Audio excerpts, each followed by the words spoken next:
Hello? I've got music.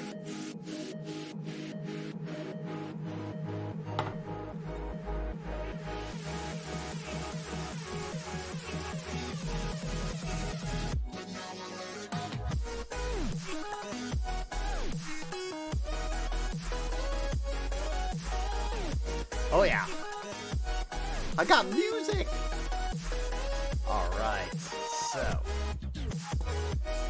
Oh, I should let my little Discord know what's going on, shouldn't I?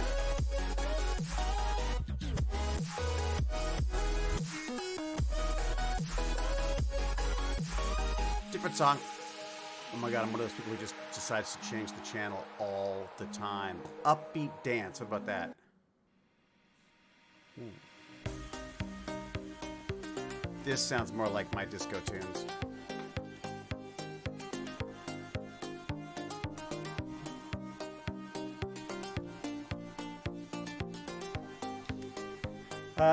Dance, dance, whoop, whoop.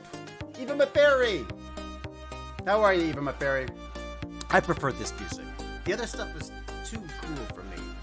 I like this. That's what I like.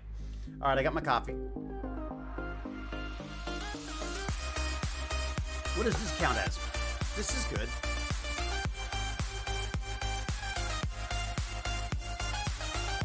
Ugh. Old white guy dancing. Finally over COVID. Yay. Oh, thank goodness. Isn't it a drag? Such a drag. Right, Discord.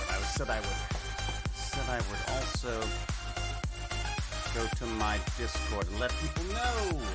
Gotta let the nerds know. Gotta let the TechBandits know. All right, dance amongst yourselves for a moment. And of course it stops.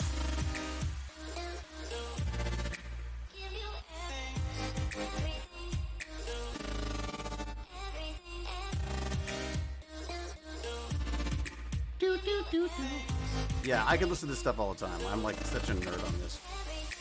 Here we go. Okay, I gotta let everybody know. What do I do there? Announcements? Hello all. Oh, I guess everyone I need to do, don't I? Everyone. Is it everyone or everyone? Yeah.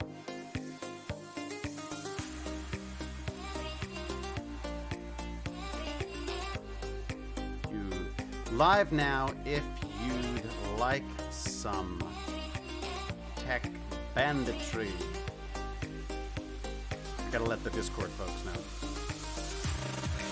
Is that right? Boy, I can't spell that right. Okay, I'm gonna do this. What was that? Oh, Chrissy, thank you so much. Chrissy's gifting subs, and I'm just looking at my phone trying to get my socials in order. Don't even start me on that. We're going to talk about Mastodon today.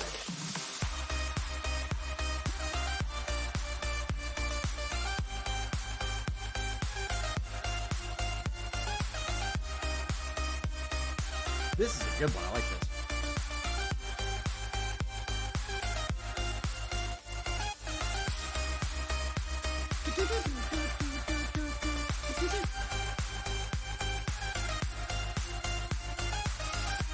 Oh, don't screw that up. Wouldn't be surprised. I screwed up worse. Alright, here we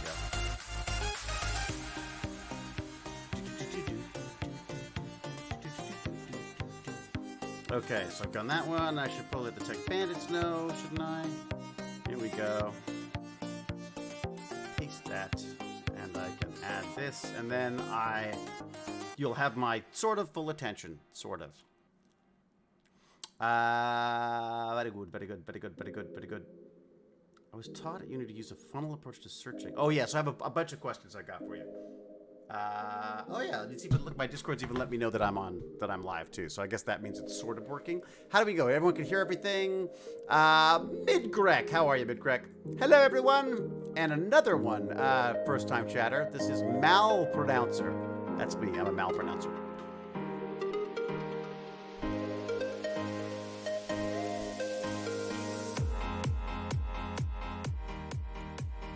All right, we're going to stop this. I don't even know if I'm allowed to put that music on because I'm not actually. I hate to say it, but I think I'm going to be subscribing to the old Streamlabs again. First-time chatter, Mal Pronouncer says, hello from Germany. First time I managed to catch a stream. I'm excited. I, too, am excited that you're here. Thank you. And watch me mispronounce a lot of stuff here, too. Neutromancer, it's alive. So true. Mine, too, first, Midcrack, this is your first stream. Oh, well, welcome. Welcome to the madness that is my stream. So just so everyone knows, everything's a Tech Bandit stream basically now, but I have a bit of an obsession with trying to make science, technology, engineering, arts, and math inspiring for our future generation. And I'm very curious to talk about how that can happen with both you, with also a few of the Tech Bandits kids when they feel like showing up, which is, every so often. And just generally pursuing the lifelong learning stuff that I love. So that's what we talk about here. I will try to get to some of the chat stuff as well. There's a hype train happening. It's all very confusing. Ms. Liz! Thank you very much. I just got demonetized, says Neuromancer. Oh, what? Oh, for the music? Yeah, probably. Captain Catherine, I saw that you'd signed up for Mastodon. But a bit to get verification email, but once I got it, it seems... Yes. So that's one of the things I wanted to talk about, actually. Red Edelon, the anomaly. Hey, how's it hanging? Very good, thank you. Gravity's doing its worst. The jowls are hanging, But good. Yes. I can only hear words. Is that good? Thank you so much. It's alive. What else we got? Are we all on Mastodon now? I don't know. Hello, Miss Linz. Dev Angels, how are you? Movie Lad says, does take a bit of getting used to. Yeah, it is. It's definitely different, Mastodon. So Mastodon is... Let me see if I can explain Mastodon in a few easy words for myself. But first I need a sip of coffee. So, obviously... I'm finding Twitter getting a little musky right now. I think the guy's got some absolutely brilliant ideas, but I think he's also got a very odd sense of humor and perspective on the world. So as to not trust my future to the the foibles of a mad billionaire who makes the world very interesting. Certainly, I thought, you know what, I want to explore some other options other than Twitter and also Meta. Come on, Facebook, Instagram, it's just all, I don't know. I feel like even like Twitch or YouTube, where this will end up, they're not owned by me. We do these chats, we have these discussions, we have this wonderful little sort of community of tech banditry and Stargate and all that kind of stuff. And I worry that, what happens when they decide to do something stupid, like what sort of is happening on Twitter right now? And again, I don't necessarily disagree with any specific thing that he's done. I don't quite understand. I would have thought if someone said that one of the things that bothers me about Twitter right now is that, so Elon Musk has been making some jokes about how, accounts have gone inactive after saying something negative to Elon Musk. And instead of saying, no, that's not me, of course not, it's free speech, and I'm a free speech, what did he say? A free speech totalist or whatever it is. I can't remember what he said. But basically, he said like he's absolutist, basically, for freedom of speech. And yet these accounts were being deactivated, for quote-unquote impersonating him. And I started worrying because I sort of go like, I don't really want my social media to be at the whim of some guy who I don't really know, and certainly I don't even follow him on Twitter anymore because I just found his humor. I just couldn't understand. It was nonsense to me. I just didn't understand what was, some of it was fascinating and brilliant and sure, insightful and all the rest of it. But a lot of it with these strange meme jokes. And then he got into this whole 420 crap about just like, I don't understand why people get, one of my reasons for never really being interested in pot or smoking, smoking the marijuana is just that it just seemed to make people stupid and say silly things and get very self-conscious and everything. So the whole idea of like this whole culture around it, I just don't look. I mean, it's obviously for some people, and I guess that's good for them. But for me, it holds no interest. It's just a waste of time to me. So I've sort of been avoiding that.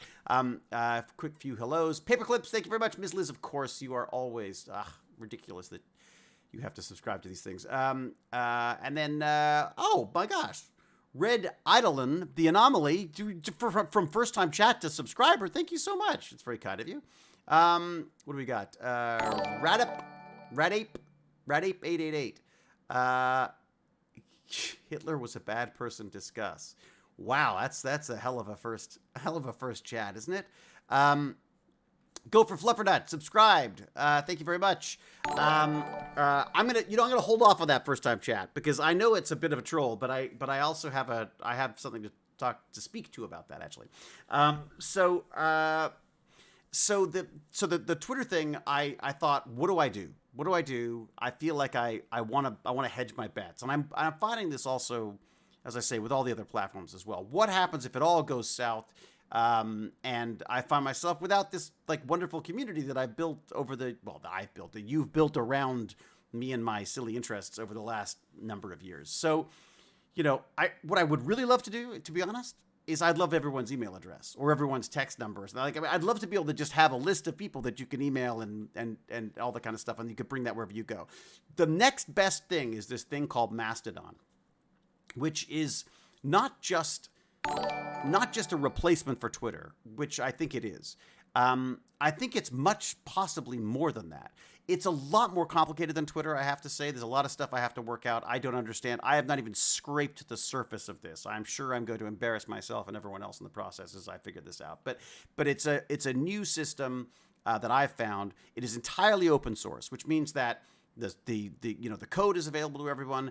There are these servers all over the world. You can bounce from one server to another. You can bring your followers with you. But what I really found interesting, which I found out today, thanks to someone on Mastodon messaging about it or posting about it, or tooting about it, as they say. I kind of like that they're toots. Instead of tweets, they're toots. That's what I've been told. I was like, what are they, droppings? But of course, toots, actually much better. Thank you very much for this hype train. And for Cero Does Stuff. Oh, fantastic. Welcome. So point being, I've gone there, I've started exploring, and one of the things that I find neat is this thing called the Fediverse, I guess it is, or the Federated, or whatever it is. Basically what it is, it's the platform that it's based on, like the base sort of whatever it is, code or structure of this thing, allows this to be Twitter, but it's also allows it to interact with any other sort of form of social media or anything for that matter that ties into this same system. So you could potentially have like an open source Google Photos, and you could share that using the system as well. So it opens it up to a lot of different things. Like I sort of, one day perhaps there'll be a way of doing these live streams on an open platform that doesn't belong to anybody, that isn't going to be demonetized because I said the wrong words or we mentioned Hitler or whatever it was. I mean, like, the reality is I want to be able to have discussions about whatever we want to have discussions about, obviously within reason. But, one of the things that bothers me about these platforms is I don't own them. These aren't mine. These are like, it's like building a shop in a shopping mall, or building a dance club or a coffee shop. It's like building a coffee shop in a mall, and you're not paying rent. So, and you have no rights. So they can renovate and change things and kick you out or move you or whatever you want, whatever they want. So I feel like I'd like, I guess ideally it would just be a mailing list where you could just mail everybody. So, everyone could just send me their email address. But I just don't think that's going to work. So the next best thing is to look into this new open source social media, and Mastodon is the one I'm playing with right now. I think there are other clients for Mastodon that you can use, but I haven't tried those yet. I've just been using the Mastodon one, and it's not, I got to say, it's not particularly intuitive. It's an odd system, so when you log in for the first time, you have to pick a server, and that's where you sign up. And then you will always sign into that server, and then that gives you access to the rest of the network. And I think you can then, if I were to find a server that's better suited to me, right now I am nerdculture.de, just because it had the word nerd in it and culture, because, I'm a very cultured nerd. So I'm David I. Hewlett at nerdculture.de, and I should probably put that in the chat at some point once I figured out how to do that. So I've got to find the link to it. But so I welcome you to join me on there. I don't know whether that's going to be my home away from home. Twitter, Twitter is one of my favorite places on the internet, and I'm really sad to see it get so freaking crazy right now. And I know a lot of it's to do with the elections, I'm sure, and I hope you've all voted. I have. In fact, we vote because we're out of the country. We vote remotely, and get this. Do you know how we get our facts in? How we get our vote in? By fax. I killed my own joke, but we literally have to fax in our California ballots because we waited too long, and we can't mail them. But the fact of the matter is that you fax it and you've got a record of the fax. But I love that we fax it to the internet, and then the internet faxes it to the fax machine that then registers the vote, which is funny. So, anyways, I hope everyone's voted. I don't care who you voted for, as long as you vote. Fantastic, well done. We all have our reasons for voting our different ways, and politics is a nightmare. So why even delve into it? I just, there's a few things I think are important. One of them is I don't think we should be telling women what they should do with their bodies. Someone said "row, row, row the vote." I thought that was a rather nice T-shirt. I thought that had a good ring to it. I just, as a guy, I just don't feel like I've got any rights to that, to basically even an opinion on that. So there's that. And I don't think we should hate each other. And I think that, that kind of stuff. But vote, just vote. Make sure you vote. I also think we shouldn't destroy the planet. And I'm not sure that throwing cans of soup on art is the way to do it. But if that's the way to get people's attention, then so be it. Because frankly, planet needs saving. All right, so there you go. Fax machines are still made. Isn't that amazing? Can you imagine having a job in a fax machine factory? You'd be like, I don't know how long this is going to last, kids. I'm going to eat my keto bar now. Watch this. It's almonds and vanilla. I love gooey. I'm really chewy and gooey. Has anyone woken Cal up yet? Did Cal show up? Have you seen Cal? I missed my Cal.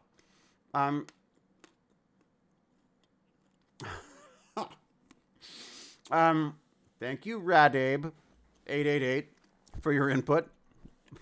I dare say let's not go further. Think of the children. One of the things we were talking about, one of the first time chatters brought up, Hitler was a bad person discussed was their joke, their trolley joke to enter the chat. But I'm going to pick it up because I think this is interesting. I have found that a lot of kids are censoring what they talk about and discuss online, and I dare say in the world as well, because of their concerns about triggering people or saying the wrong thing. And I'm really worried about that, because that smacks of 1984 Orwellian kind of a future where instead of a big corporation or a government censoring us, we're censoring ourselves. It's a tactic that the Chinese have been using for years with the internet, where they don't stop you from posting stuff. You can post whatever you want. It's just no one else is going to see it, and you're going to feel like completely isolated, and that you've got the wrong side of the story. So, it's something that I think in America, I'm going to say America, in the Western world, I feel like we are censoring ourselves based on demonetization, or we won't get the advertising on our videos. People won't watch our videos because we've talked about things that are controversial, like abortion or the Second World War or racism or any of these kind of things. The whole point of TechBandits is to discuss things in the world, and get perspectives from all the wonderful people around the world on this stuff. I'm going to agree with some of them. I'm not going to agree with others. And I think that's important, is to be able to have these kind of debates. And this is probably the worst day to be having this discussion, because the reality is there's an election going on in the States right now, and it is a, what should we say? A poop show. It's like a poop show of misinformation right now. So anyways, but as I say, I voted. World War II is controversial. Isn't that weird? Psycho Mad Piper? Yeah. So let me tell you a story. So one of my TechBandits kids, and I'm not going to name names because I don't want to get anyone in trouble, but was at school, was doing a project on VW, on Volkswagen. Volkswagen was designed by a German guy. Was it the Porsche guy who designed the Beetle, the original Beetle? And it was commissioned by Hitler. It was literally, you can't get closer to the Third Reich than VW was at the time. I mean, it was a people wagon. It was designed by a country, trying to trying to sort of climb its way out of the First World War and then got sort of taken over by these fascist jerks. Anyways, point being, the point being is that the teacher didn't want him to address that part of the history because they thought it might trigger kids in the school. So for his presentation, he only talked about, they had to talk about I can't remember exactly what it was, but basically they had to do a story about the business problems that companies have had because of bad press or whatever. And so they were talking about the fact that VW, along with a number of other companies, had been actively working against the emissions test. So when you plugged these cars into the emissions testing, they would change the way they ran the engine to pass these emissions tests. And then as soon as you unplugged them, they would just spew shit into the atmosphere as they wanted to, because they'd got away with it, basically. So they focused on that little tiny sliver of the company. But I said, how could you describe that company and the idea of controversy without talking about its inception in Hitler Germany? You know what I mean? So again, I feel like this is something that I worry about people not being able to feel like they can talk about. And I feel like if that gets me banned off of these platforms, then I need another platform. And I've seen it with the biotech world. Like my friends at the Odin and the DIY biohacking conventions, all this kind of stuff. A lot of their videos are being pulled down because they're misunderstood by the platforms that they're on. So where do they go now? And I'm hoping that there's some kind of open source version of these things that we can start using to get the word out there. And I feel like it would be a sort of preemptive mood for me to get out there as well, because I'd like to establish myself in a more sort of even playing field. And maybe it's a bit crazier, I suppose, if it's not looked after by companies. But still, anyways, that's a thought. There's always at least one overly sensitive person reading your comment, and one is enough to get reported. Yeah, I mean, but again, that's it. But again, one report isn't the problem, right? It's when people sort of gang up and all that kind of stuff. Anyways, and it doesn't matter to me if I get pulled down. It doesn't matter. I'm not making this isn't my money. I make my money by being attacked by rats and crawling through old graveyards. Let's get some tech bandits in here. Do we have any tech bandits around? I'm looking. My tech bandit community. Look at that. Grade 6, 7. Hello. Oh, David's here. I've talked so long. Fine. Hang on. You're there. How's Hello? that? Did you get? Hey, there you go. Did you get the? Hello. I talked too long, and I put my headphones to sleep. Did you get done shoving food into your head? No, I'm still shoving food in my head right now as we speak. I've still got the rest of that. You could have used us. Vibe Pup and I could have talked while you were masticating, but no. Go ahead. I'm gonna masticate, and you talk. Go for it, Gippy. Welcome, by the way. Most people would just say hello or good afternoon, that then launch into a tirade of of hate how are you, Lance? vitriol. Yeah. Good, bud. How are you? And Vibe Pup, how are you, buddy? I'm doing good. Our school got a Dungeons and Dragons club, so that was really fun. This is neat. Yeah. Shut the front door. Seriously? So you can play Dungeons and Dragons at school now? Yeah. Today we just learned about races and stuff. Oh, fantastic! That's amazing. Oh my god. I don't know if there is a Dungeons and Dragons class at Baz's. I don't think I'd be allowed to go, but not a class. It's a club. So like you go during recess and stuff. If it was a class, then that would be much more fun. Why isn't it a class though? It's got math. It's got English. You got writing. You're thinking. It's creative thought. There's art. You could be drawing your characters. See, it's everything. I'm telling you, if it probability. Tech Bandits Academy, we'd all be just doing Dungeons and Dragons and playing Magic the Gathering. Well, maybe not Magic the Gathering. I've gone off Magic the Gathering. It's too expensive. It's too expensive now. Have you seen the Marvel Snap? I haven't looked at it yet, but it's getting very good reviews. Sorry, as soon as you said Marvel, my eyes glazed over. The Marvel universe is Oh, dead that's to me, my right. friend. I'm done. I'm done. I just don't care. You know?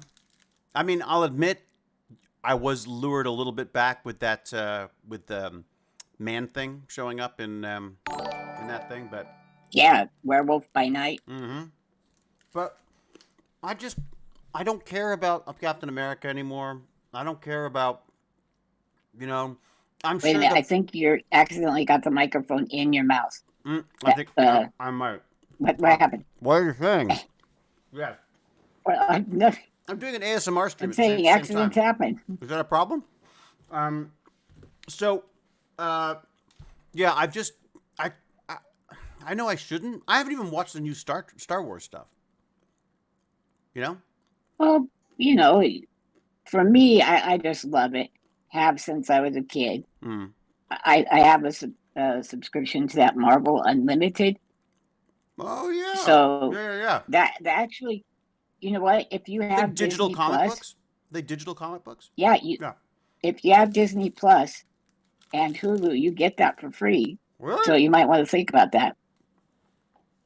I just put too much in my mouth. Oh, is he cracking up for you, Pup, or is it just me? Yeah, I'm pretty sure he has something in his mouth right now. Thank you, Vipup. Vipup is translating for me. No, Pup can't hear you either. You're cracking in and out. And it's not just He's not cracking. whole fish. It just sounds like he's eating, so it sounds weird. It kind of sounds like he's trying to talk with his mouth. Like Oh, okay. he's eating food. You're I saying, opened up. Wait, let me check. Does Does it sound like he's got an entire brisket in his mouth? pretty much a crunchy brisket. Yeah, crunchy biscuit. Ah, crunchy Brisket. That's Brisket it. and biscuit? A brisket biscuit. What? Oh my god. Is Cal here? Somebody just. What the hell? Really? Is that? I'm just curious to know. What joy do you get out of that? Like, Oh, you're talking about Gabe? yeah. What the hell is that? Like, is I that? don't know. Maybe he's do you- got a scat fetish. Do you sit like? Do you go at home and then go like, hee hee hee hee? I got them. I like. Did you? You know what I mean? Like. Anyways. Okay. Gross. Go away. Thank you. Watch. Let's do this. Gabe, you're welcome here, buddy. You don't have to be odd. We're all odd. So No, you we're just go all ahead, odd. Come in, be you. Trust me. Yeah. Yep. So you just be you. Don't be all edgy, and you'll have a nice place to come to. Yeah. Trust Okay? me. Lance Cool. will laugh at all your jokes. I will, especially It's if true. they're, Especially the scatological they can ones. be saucy. It's true. You can be saucy Yep. and smart. They could be like poopy sauce, just and don't he's have still to gonna be, laugh at them. Yeah. Shocking. We don't need shocking. Yeah, it's not. It's an odd way in. It's an odd way into a. It's one of those things I don't quite understand. I really don't understand the. Well, let's go to a professional. Vipup. What's the deal? Yeah. Why do people do that? Like, why do people want to go into a stream and like for their first time chat? It's just people trying to annoy people. Like, But what's the hope? Yeah, but what's the hope yeah. though? Like, if you have you okay, let me ask you a question. Let's say you were somebody who did that. What would you do? I mean, what's the purpose? they just want attention and to get like big reactions. I like Doobly, who said they are sad inside. They're sad. I am sad inside. I think he immediately left. Oh, really? That's it? They lack love. Oh my God, this is making me so sad. I want Gabe to be my friend now. They lack love. They're just trolling, is what people are saying. He just joined in and. You're said right, that Captain to- Catherine. We don't get a lot. It's true. We don't get a lot of trolls. So it's like, yeah, Gabe needs a No. hug. It's true. So it's funny. I've never taken much joy in. I guess my son is able to engage with people he's never met before online very quickly. It's second nature to him. He's always done it. I grew up at a time when you were completely alone on the internet or on the BBS boards or the computer that you were playing on, the games you were playing on and stuff. So I still find it Right. really weird. This was once I've done this once, I was addicted to it, but I was very reticent to the idea of like, oh my God, it's live. Like, what if I pick my nose when I'm not supposed to, or, or I spill my food, or I can't get the audio to work for half an hour at a time, which is like every time, But you already do one of those Actually, two. Which one? Do I pick my nose as well? Nose picking. I don't think I picked my nose. There was one time we kept the camera going, and I didn't look at all the footage. I'm sure I must have scratched something during that time. Nah. And now With those sausage fingers, you got to really try to It's get true. that finger up your nose. It is true. The Nick says that now I stuff my face while I talk. It's true. Like, I think I embarrass myself more just knowingly than I do, unknowingly. That's probably why I do it. Right. I feel like that's maybe my self-defense mechanism is, look, I'm an idiot. And then anything I do, you just go, see, I told you. You know what I mean? Well, see, I think I do the same. I come in and go, guy in a wheelchair, dude in a wheelchair right over here. Right. I don't really say that, but it's basically that, You literally That just, way they you literally know. just said it. Right. It's all acknowledged. Right. It's not something I'm worried about. You don't have to, pussyfoot around. I you don't know think if people is are that gonna- a word still? I think so. Yeah. Because it's just, I don't think so. is it not a word? I've never heard it until now. I don't even know what It it means. means, It just means Okay, walking around like a when a cat. You know how cat- cats go? yeah, It's like, yeah. real gentle and silently. Yeah. So first time chat from Astro Milk. I like the sound of this. Let's see if it's polite. Hello. I'm a first time viewer. Nice to be here. Shut the front door. Well, thank you so much, Astro Milk. What a wonderful change from the last troll. Astro Nick. Is it Astro Milk. Milk or Milk. Astro? Okay. Is it Mick I or see Milk? it. I see it. I've got my old glasses on because I might have someone might have sat on my other ones. My non-destructible. So I've got glasses that I was told can never break and never scratch. So I've got to take them back for the second time because I scratched and broke them. Second time. Second time. Yeah. Yep. Second time. That was a lovely first chat, wasn't it, everyone? Let's welcome Astro Milk or Astro Mick to the Astro Milk. because there's obviously. Like I say, I'm not very good at sort of stepping into a chat and immediately initiating a conversation like that. I feel people who do that are much braver than I. Okay, a few things I want to talk about. I got a few things on the list. VibePup. I'm ready. And yes, I think I VibePup's heard ready. you. I'm I'm ready. Okay, Mastodon. Don't know what that is. Okay, so It's a Mastodon, big furry elephant. big furry elephant. So there's kind of two stories on this. One is, they found a perfectly frozen one, and they're going to be able to pull DNA from it, right? So, are you That's talking about awesome. cloning right now? Is it cloning? Would it be called cloning? Trying to bring something back. We learned about that in science the other day. Well, you tell me. Is it called cloning? I mean, I guess it makes sense. Are you making an exact duplicate of it, or are you using? I've heard that they can take that DNA, and then get it into Yep. like An elephant. a similar elephant. Yeah, and then you would. Yeah, get, that's cloning. that is cloning. Okay, all right. That's exactly what we talked about in science the other day. Sweet. You're talking about literally cloning mastodons in science class. Not mastodons. We were talking about woolly mammoths. Oh, sorry. Woolly No, we mammoths said- are mastodons, aren't they? Oh, okay. Aren't they the same thing? Have I got that wrong? I don't know. I get confused with bison and buffalo too. Oh. Let's go with, well, let's say mastodon. Yeah, no, it's definitely mastodon. Google it. Mastodon. They are slightly different, says the Nick. What are they? All right, so you take an elephant egg, remove the DNA, place the mastodon DNA in it, and triggering it to start forming. There you go. Mark LaPointe. It sounds so easy That's when what you I put it want. like that. But that's what I did with this, kind of what happened with this bioluminescent bacteria, right? Which I'm telling you glows No, really? so freaking well. So it's a bacteria that the Odin have genetically engineered to have jellyfish DNA in it, the glowing part of jellyfish DNA. Oh, that's so awesome. So they give you it freeze dried. You then mix it up with some water and put it onto plates that it likes to grow on, agar plates. And then they'll start glowing. And then I scratched a little bit of it off the surface, put it in a bottle of liquid agar, again, like stuff that it likes to eat. I shook it up a little bit after a day or two, and it's like a glowing bottle of like, it looks like it's like, oh look, it's a bottle of Avatar. You know what I mean? Like that blue glowy kind of look. It's amazing. Wait, I think is Milo Jaffe a new person? Or Milo Jaffe. Milo? What do we I don't know, say? it's Milojaffe. What, in the chat? Correct. In our chat. I'm looking now. I'm looking. Here I am. In the chat, it says, "What is that humanoid-looking thing in the background?"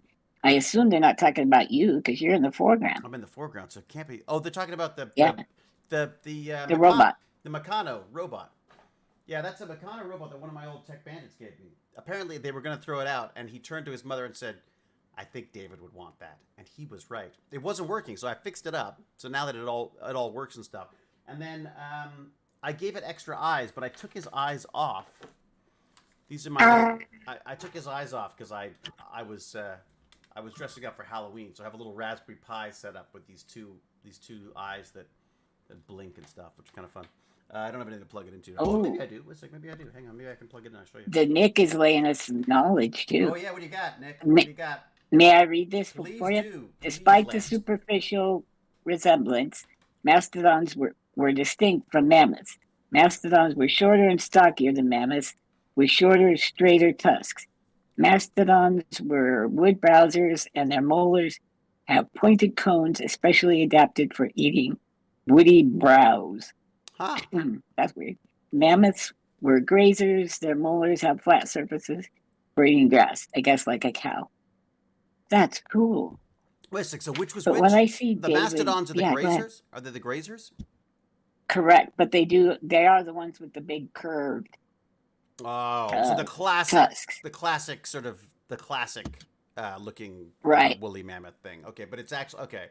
So so the mastodons, interesting. Okay, I think they're being used interchangeably on this platform because I feel like the pictures are all there. You go. So there's the eyes, by the way. That's the little. I'm just showing off the little eyes. That have I just pulled them all out of their socket? I have, haven't I? Have I? You did. I think I just yanked the eyes out.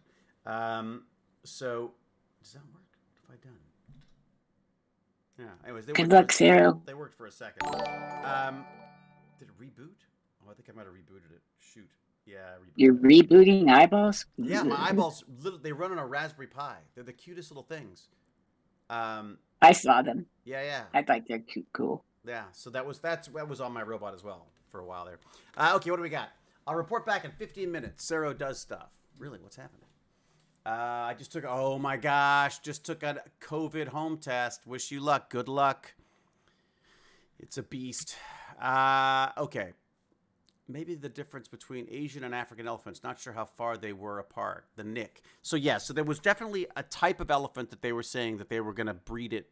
They were going to breed these things with, genetically engineer these things with.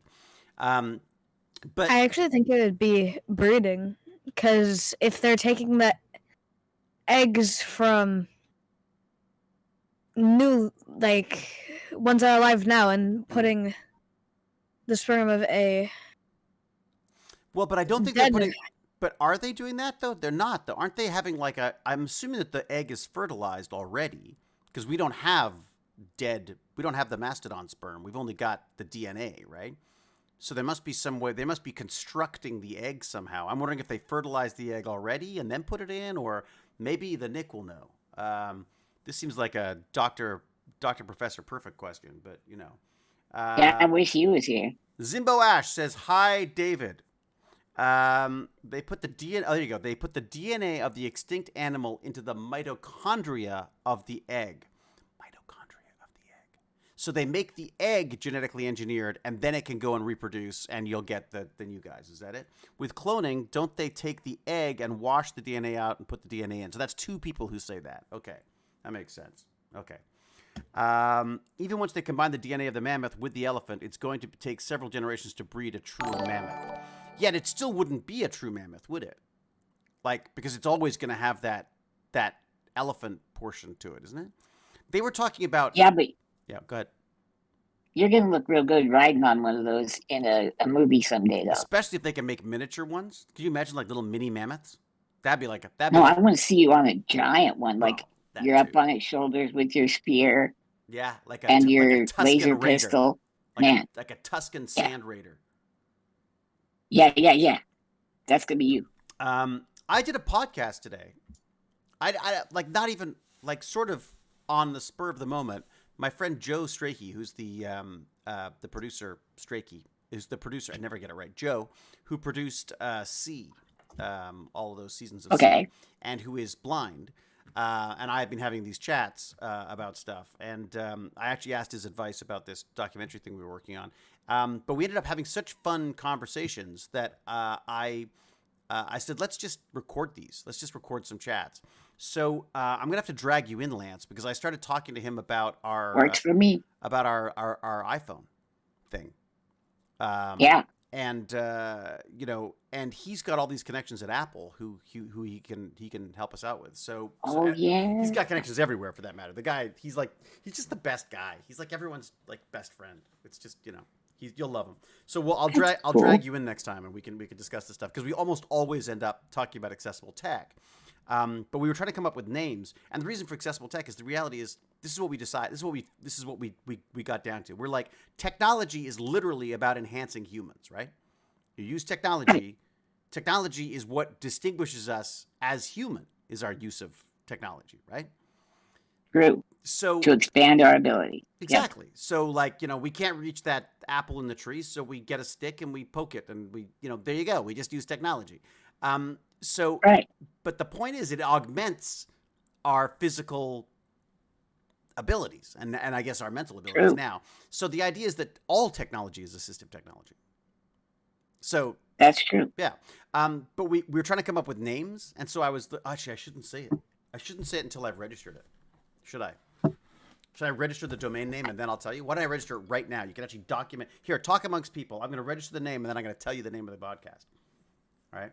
Okay, I'll actually get us back on track then. What? We have a track? So it turns out, Vibe Pup, that Mastodon that David was talking about is actually a substitute somewhat for Twitter. Have you played with it yet? I went to register last night and I forgot that it sent me an email. So complicated. It's so complicated. It is definitely complicated. I have a TechBandits discussion. Oh. Yes. I was watching what is going on with Twitter now that Elon Musk got it. I keep reading things that they're going to try to This is why I'm looking at Mastodon. So Mastodon is I'm looking at that as an alternative to Twitter because I'm worried, allegedly, and I don't know if this is true or not, but I've heard, and Lance, back me up on this, or deny it. I've heard that he started taking people off Twitter because they're mocking him. Yes, that's true. Is that no longer just alleged? That is actually happening? Yes. Do you know who Sarah Silverman is? Oh, she gone too? Well, I guess they Kathy put her Griffith back. was the one I heard of. Right. Kathy Griffith, Sarah Silverman. Sarah Silverman put a picture of him and said, "Oh, I'm a free speech absolutionist." Yeah, which is what he called himself. What the hell's the word? That's what he called himself. Yeah. Absolutionist. Yeah, right. I think so. And she said, "And I also eat duty for breakfast." And that's all. And she was gone for a couple days, but then they brought her back probably because she's adorable or something. You have a bit of a crush on her, don't you? I kind of do. Yeah, I think so. I tried to yeah. The restraining order? Do they have a restraining order, to keep you away? No, not yet. Not yet. I haven't really tried. Not yet. I haven't put the old Lance charm in there yet. Oh yeah, that's true. So restraining order coming. Here you go. Okay, what's it? Oh no. Oh, please tell me they have. I think they've taken my domain name already. Oh my God. It's already gone. Or have they? Wait a second. It's possible not. Wait. I'm having a look. I think I can get it. Okay. I'm registering it right now. In a moment. Now, what are you using to obtain a domain name? Well, that's the funny thing is I'm actually using Cloudflare. Okay. It just seems quite cheap and I've sort of liked them up until now. What am I? I'm going to try to do this without giving everything away, should we say? All right. Yeah. Okay, so if I register this in a moment here. So the point of Mastodon is to try to replace Twitter. And the thing about Mastodon is that it's not owned by anybody. It is a series of servers around the world. It is open source. No one owns your information. You own your information. You can pull it down when you want. You can move it where you want. You can bring your followers with you. You can do all these different things. But it's more than that. Did you notice where the server is that most people are going to? Oh, where is it? Which one? It's in Germany. And I don't know if you know this, but Germany has like the most stringent hate speech laws. Oh, really? Of almost any place. Yeah, it turns out Germany has learned a couple things about allowing hate to run rampant and be spewed from every megaphone. So they really put the kibosh on that stuff. So, but here's the funny thing, though. Mastodon, they wouldn't be able to. There's no way to censor. Are you sure? I'm pretty sure. Sure that there's no it's okay. There's no, because you can own your own server. Like you can have your own Mastodon server and put whatever you want on it. No one has to add it to their list if they don't want to. Like it's like, so it's Mark LaPointe saying they could set up a Mastodon server for us. So like I think that's sort of one of the interesting things there. Wait a second, let me see if I've got this domain name. I think that's one of the problems with it too, though, is if you have a server, is it not like Twitter that you're actually communicating with everybody on Twitter theoretically? I don't. You're asking the wrong person. It's something that I've started experimenting with now. I don't think you get anything. I think, well, first off, it's much more searchable. Like I can look up something and find people's tweets or toots about. They call it toots instead of tweets. I like toots. I like toots too.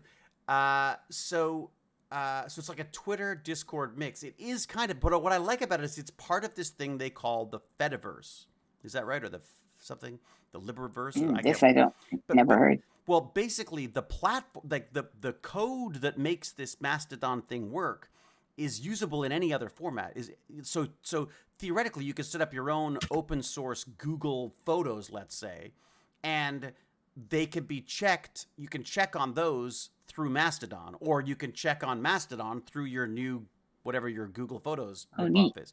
So the hope is my hope is that eventually there will be an open source Twitter, there will be an open source Twitch, maybe an open source YouTube type thing where the data is all hosted with you again, like you own it again, so you can talk about these things that I started this chat about today.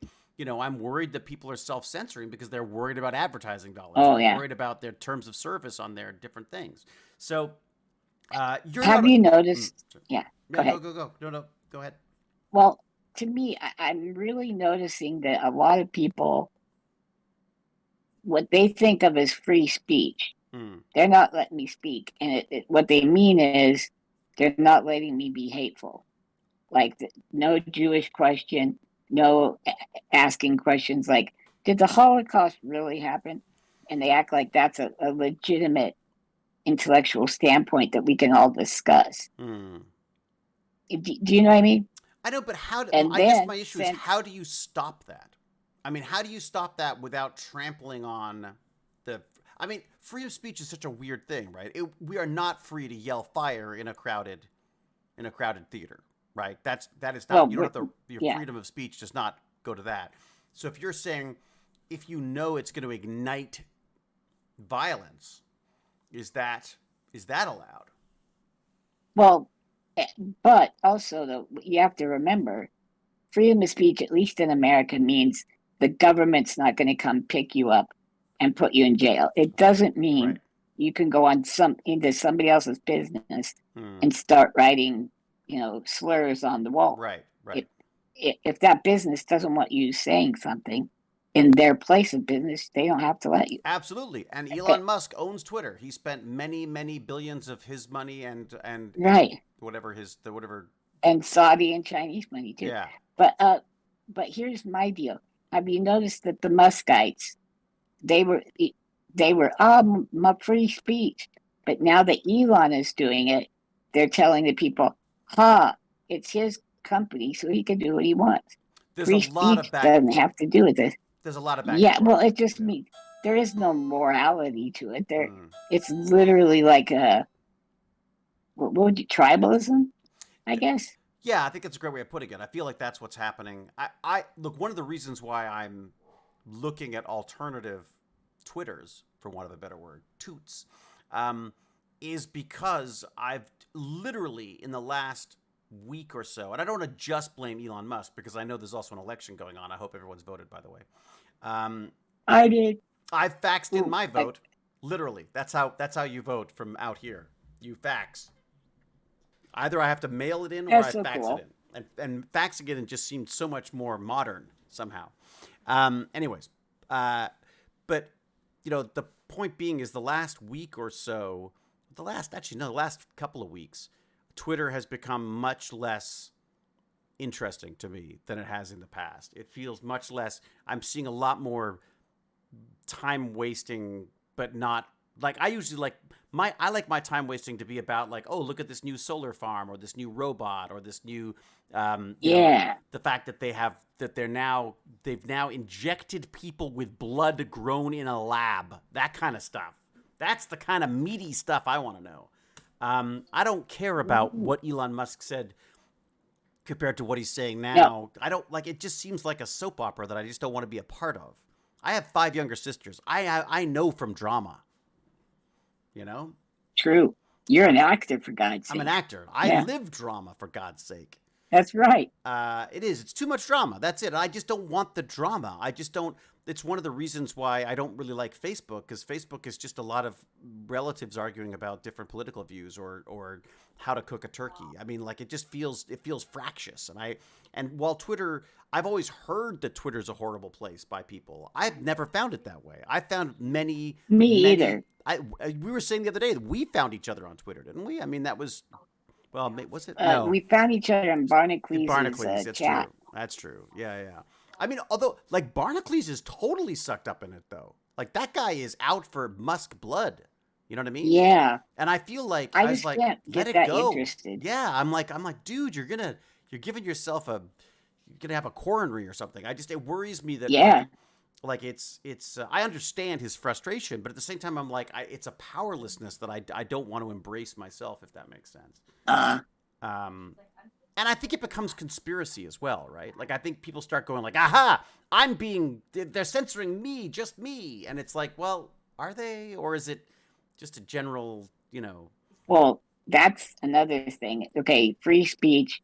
And I don't know if you saw Elon's little talk, but he wants to charge everybody $8 for a check mark. They're not actually going to verify you. They're just, it's called verification through payment. Right. And if you haven't paid, all of your tweets are going to be pushed way down. Yeah. Down amongst the trolls and the bots. Right. But that's not true. There's yeah, those aren't all just trolls and bots that aren't. And most of the people that I follow on Twitter aren't verified. They're scientists. Right. They're entrepreneurs. They're geeks like me who are interested in maker space stuff or 3D printing. They're not like stupid celebrity things like me. I have no idea why I got a check mark, but I got a check mark. You know what I mean? Like I who cared? Because I'm an actor? Well, I guess, you know what I mean? But why would my voice be any more? God, there are more weird actors spouting misinformation than probably many other professions. So, Kevin Sorbo. Oh, is he doing it too? Hercules is doing it as well? Oh, dude, it's crazy. Really? It really does bring He's out like, the weird. It brings out some weird stuff. Anyways, the point being that I think if you start promoting stuff like that, that's kind of why I want off. But at the same time, I'm nervous about it because, there's nowhere else I've got over 100,000, people following. Right. Although I'm sure many of those are bots anyways, right? Most of which I've probably written. I don't think they're bots. I just think a whole bunch of scantily clad women like me and are joining my are following me. I was talking to a friend of mine the other day, and they were saying that my Instagram is just full of people, of underdressed women. I said, well, I think that might be your feed. I think you'll find if you follow, if you start looking at that stuff, that's what you're gonna get fed. But again, I mean, it's all about distraction, right? How do we get your attention, and how do we hold it so that you never want to go away. Mastodon Oh, feels yeah, more go like ahead. a community. It feels like this. It feels like a stream chat. Like you get there's some odd weird people in there, but at the same time, for the most part, it feels very much like a community. Like it feels, you know what it feels like? It feels like a bulletin board system back in the day. Like a BBS, huh? Like when I first discovered it, Yeah. it felt like when I first discovered BBSs, I was like, oh my God, look at this. I feel the same way with Mastodon in that I'm going like, wow, wait a second. There's all these sort of other things. Like it could become technically, if all of my social media goes open source, I could have one place where I go for all of these different interactions, which I think Oh would my just be gosh, that'd like, be so nice. could you imagine if your quote unquote Twitter or your Mastodon, let's say your Mastodon allows you to incorporate the stream chat. All of a sudden, you follow me on Mastodon and you're right away, you're in the stream chat when I go live. Like that kind of stuff. Like I feel like there's so many possible ways of using this that I'm very excited about. What social media do you use, Vipa? Do you use any social media? I know you're on YouTube. I probably fell asleep. I'm not surprised. Yeah, it's true. I accidentally muted my mic. Hi, buddy. What social media do you use? Discord, and I'm trying to convince the family to let me get Snapchat to text friends. Right. That's how my son sold it. But he's also saying that he also sends each other stuff through TikTok as well. So he wants TikTok back as well. Why Snapchat? Why is that of appeal to you? Is it because that's where all your friends are? Yeah, that's just because that's where all my friends are. Like, if I could, I would just keep a Discord as the only one that I have. Is there no? So you've got friends who aren't on Discord but are on Snapchat. Yeah. Yeah, I wish that Discord's a perfect example. I wish Discord was open source, and then Discord could tie into Mastodon, could tie into all these things, right? I mean, imagine being able to check your Snapchat on Discord. Wouldn't that just make so much more sense, right? And instead of having to go into 10 different apps to do this, why not just have one app that speaks the same language for getting into all of these accounts? It just seems like a perfect way to go. Discord is social media. Does Mastodon have algorithms? So it can curate stuff to look at? I think the sense I get is that it is infinitely customizable. So I'm sure you could probably have it filter stuff for you for sure. I'm sure. Yeah. I like Discord a lot, but I find it's yet another tool I have to learn how to use properly. Like I still feel like I've only just scratched the surface of what's available for Discord. And I just rather, again, what happens when Discord does something stupid, or what if Discord gets bought by someone I don't like? What if Gimpy God buys Discord, and then I don't get to say anything ever, and I've got no recourse, right? Because it's not like I ever owned it anyways. What are you gonna do? I'm a force to be reckoned with. Exactly. Like as soon as we make $1 billion, then we're gonna be buying up social platforms and shutting you down, right? I mean that's the point. I for one welcome our new Gimpy God overlord. Thank you, old man Poco. Has anyone seen Cal, by the way? Cal's got a few new games. I know Cal's had a few new games that she was working on. I think Baz was saying that when I didn't see Gabe get shredded, I thought, where's Cal? Why? How did you get shredded? The one who yes. I see. The one that said the dirty stuff. Got it. Yes. Let me see if I can see what. Well, it says that she's online now. That's what it says. But anyways, what is this? All hail Gimpy God! Oh my gosh, it's all we need. It's the cult. Yes. It's the cult of Lance. That message after mine is not what I meant. Okay. I would be so upset if Discord is bought by an idiot. See what he did? I see what happened there. But you see, he texted it. He put out the message before we talked about it. So it looks like he's calling you out. But he's not really, you see? Or they're not really. I like that kind of stuff. All right, Danny Jig says, IRC didn't go away. If I remember correctly, Twitch chat runs on IRC. Yes. Yeah, it is a form of IRC, I believe. The rat episode of Cabinet of Curiosity was cool, wasn't it? I had so much fun. Yes, it was. It was fun. It was very fun. Captain Catherine thinks you should just buy the internet, which is basically what the telecommunications companies have done, isn't it? I mean, like, they've bought them all. True. Yeah. You know, I remember everyone laughing at China because they're like, we're going to put a firewall. We're like, it's the internet. Information wants to be free, man. Hey. And then, of course, they did it, and it succeeded horribly well. So I wanted to talk about Mastodon a bit. I would welcome people's opinions on this. Go check it out. You know, obviously, follow me if you can. I should probably look that up, shouldn't I? And tell you who I am. Well, David, I have a question for you then. Please, go for it. If Twitter keeps working as it is, or has been for you over the years, and you can still get all your neat nerd stuff, does it matter who owns it to you, other than actually literally like a dictator or something like that? I don't really care who owns it, except that this has highlighted for me the fact that I have no control over it. You know what I mean?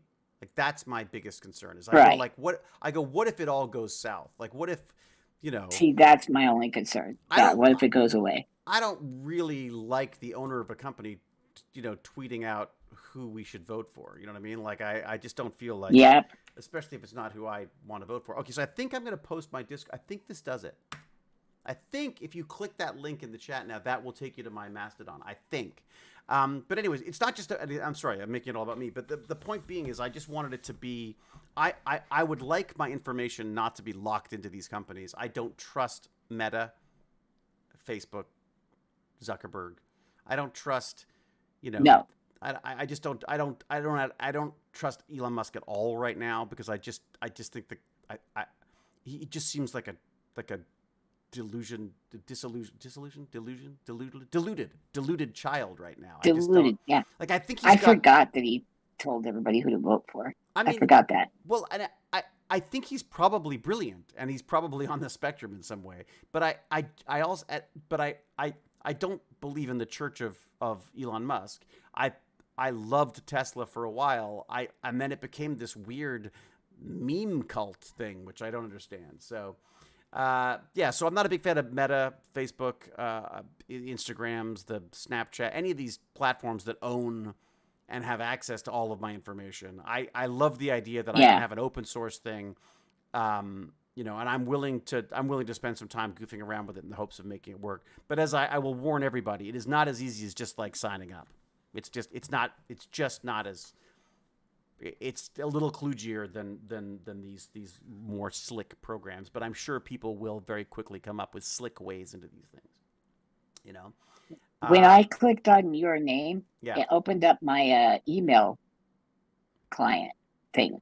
Oh, so it's mistaken it as an email address. An email. Well, let me see if I click it. What happens if I click it?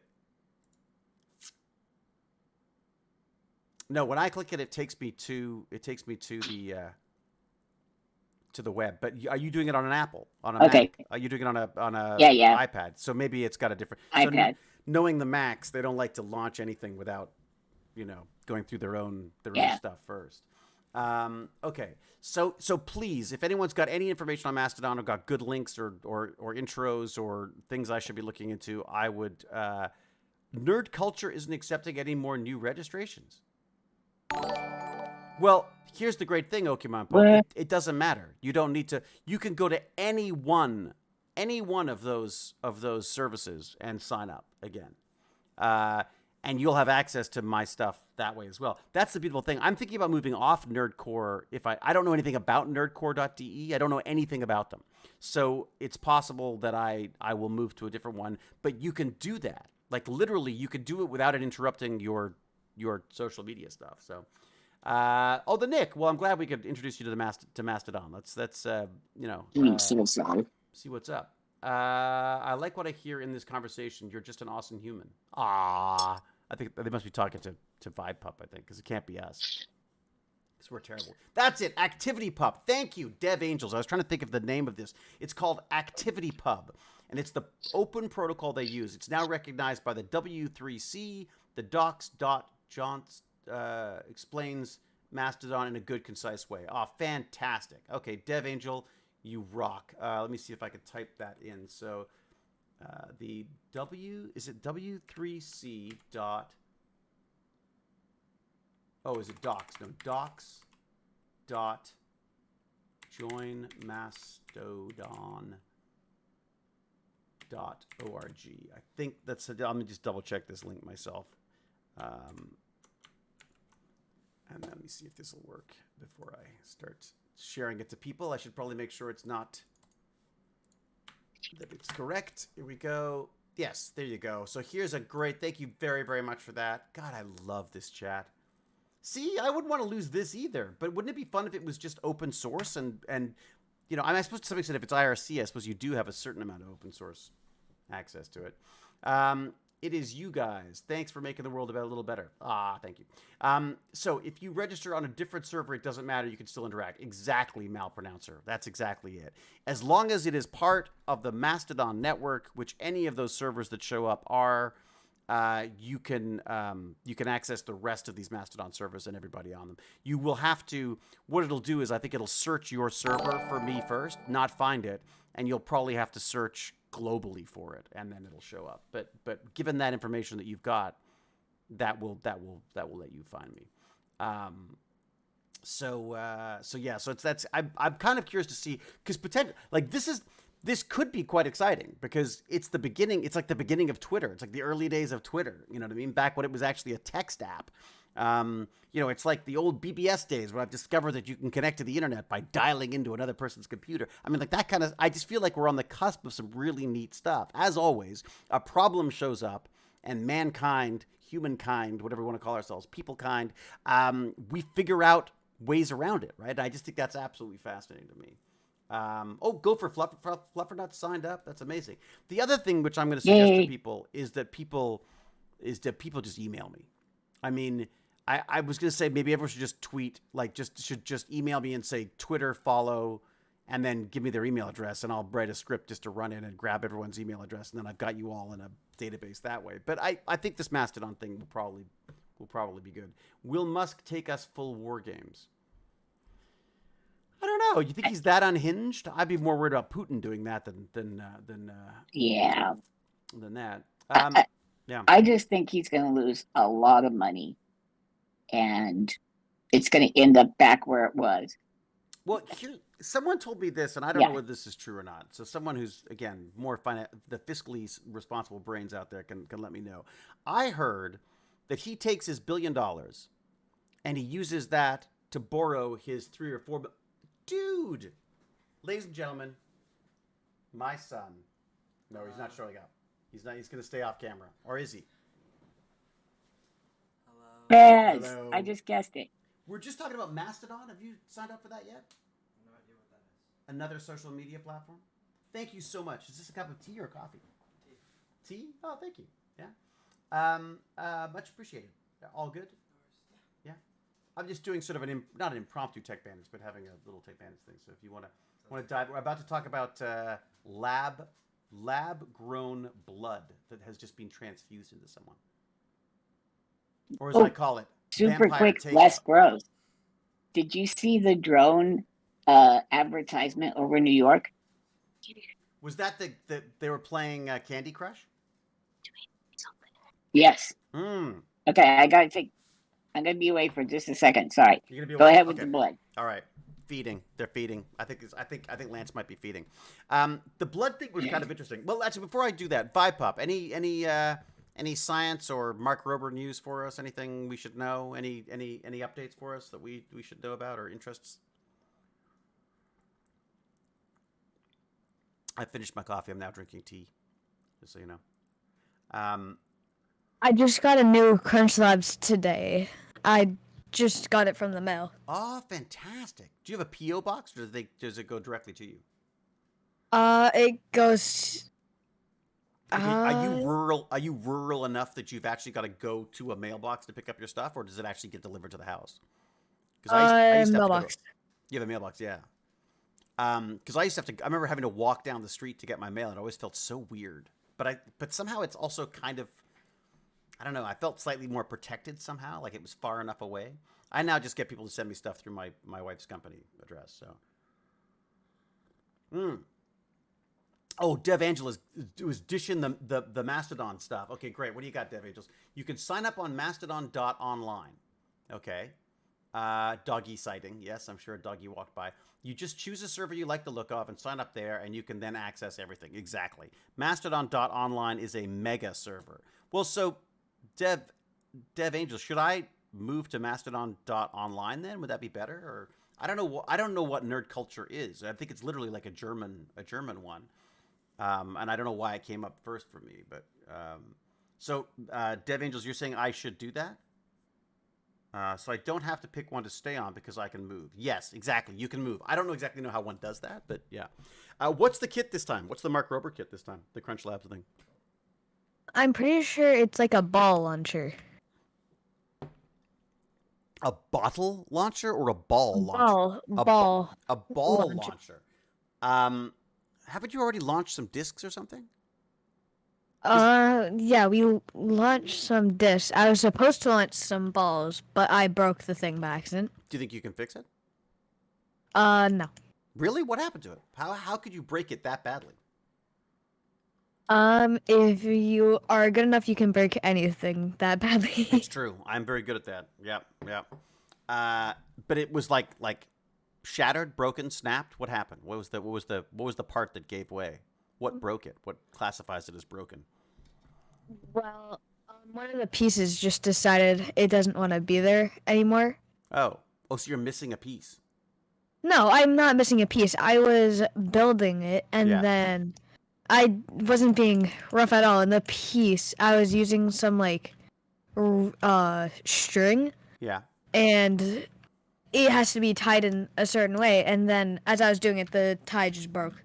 Oh no. Well, take a photo. Maybe there's a way. Take a couple of photos for me, or take a little video so I can see what it is, and maybe we can figure out this, or ask him for a replacement piece or something. That Mark Rober guy's Mr. Clean Tracy says it just blowed up. my Mark Rober kit, it just blowed up. Hello, my friends jokingly say that Michael Reeves is chaotic evil. I prefer Nile Red over Michael Reeves, though. Yes, Nile Red is a very fun. Really? I've seen Michael Reeves. He gets a bit weird sometimes for me, but all right, Michael Reeves and what do you say? Nile Red. He does these fun little science videos. Okay. You know who else I like? Stuff Made Here. Have you seen that? Yeah. Yeah, I like him too. Sorry, who's it? Nile Red, you said? Nile Red. Okay, Nile Red. I'm looking him up right now. Okay. He also has another channel called Nile Blue. No. And he might have Nile Green. Really? He's a chemist. Oh, look at that. Oh, I've seen this. Making Aerogel. I watched that. I watched the Making Aerogel. I didn't realize that was him. Okay, so he's worth subscribing to? Oh, I am subscribing. I like it. I don't know why I'm subscribing. I really like Nile Red's his shorts. In them, he basically just makes stuff and then just destroys it in a very fun way. I have a question for you. I like the process. Go ahead. Why don't we just do YouTube for science? Like, why in science class don't you just go on YouTube and find someone who's doing something that relates to what you're talking about? And like, why are we listening to teachers reading out of textbooks and crap? I do not know. You know, weird though. Like, I had this idea. Mm. Okay. I actually submitted this idea because there are a lot of teachers that are absolutely awful at presenting. Yeah. So I said, why don't we have people who are really good at it, maybe even professionals? They come in, they do the presentation on video or something. We pump that in for the first 20 minutes. Then the rest of class is the teacher fine-tuning for each individual student, right, so they can understand it. Right. Yeah. I mean, doesn't that make sense? And do something that's interesting to them. Like we do in my school. So Midgrec says in your school you do that. Okay, so Midgrec, what are you teaching in school, or are you attending school? What are you doing? Huge fan. Just discovered Twitch. You are one of the coolest people on the planet. Oh, I like Mushy. 1960. Who did that? 1963 already. Wow. My favorite first time chat right there. Thank you very much. Mushy, you know how to talk. I think that some teachers do it. I don't think I feel like there should be maybe Google's done this, but I feel like YouTube should put out a lesson plan for teachers, because the Oh, reality is, who's got time? Like, these teachers are run off their feet as it is anyways, dealing with bureaucracy of being in a stupid, board of education thing, and and oh, they've got all these kids running around and stuff. I mean, you know this better than anyone. Like, wouldn't it be great if math someone was just so hard, dude.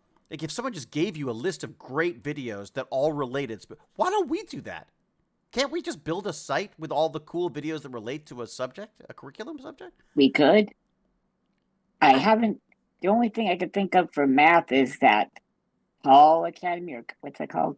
Khan Academy. On? It's like, Oh, Khan yeah, Academy is fantastic. Absolutely. That's my go-to place for learning something that Baz is trying to, well, Baz knows how to do and I don't, and I get jealous, and so I go to Khan Academy. I'm just saying I could help with these things. I'm even better than him. I know what you're saying. Can't be possible, Gimpy G. It's true. Because But I can integrate movies like Con Air into an algebra course. there you Think go. about it. See?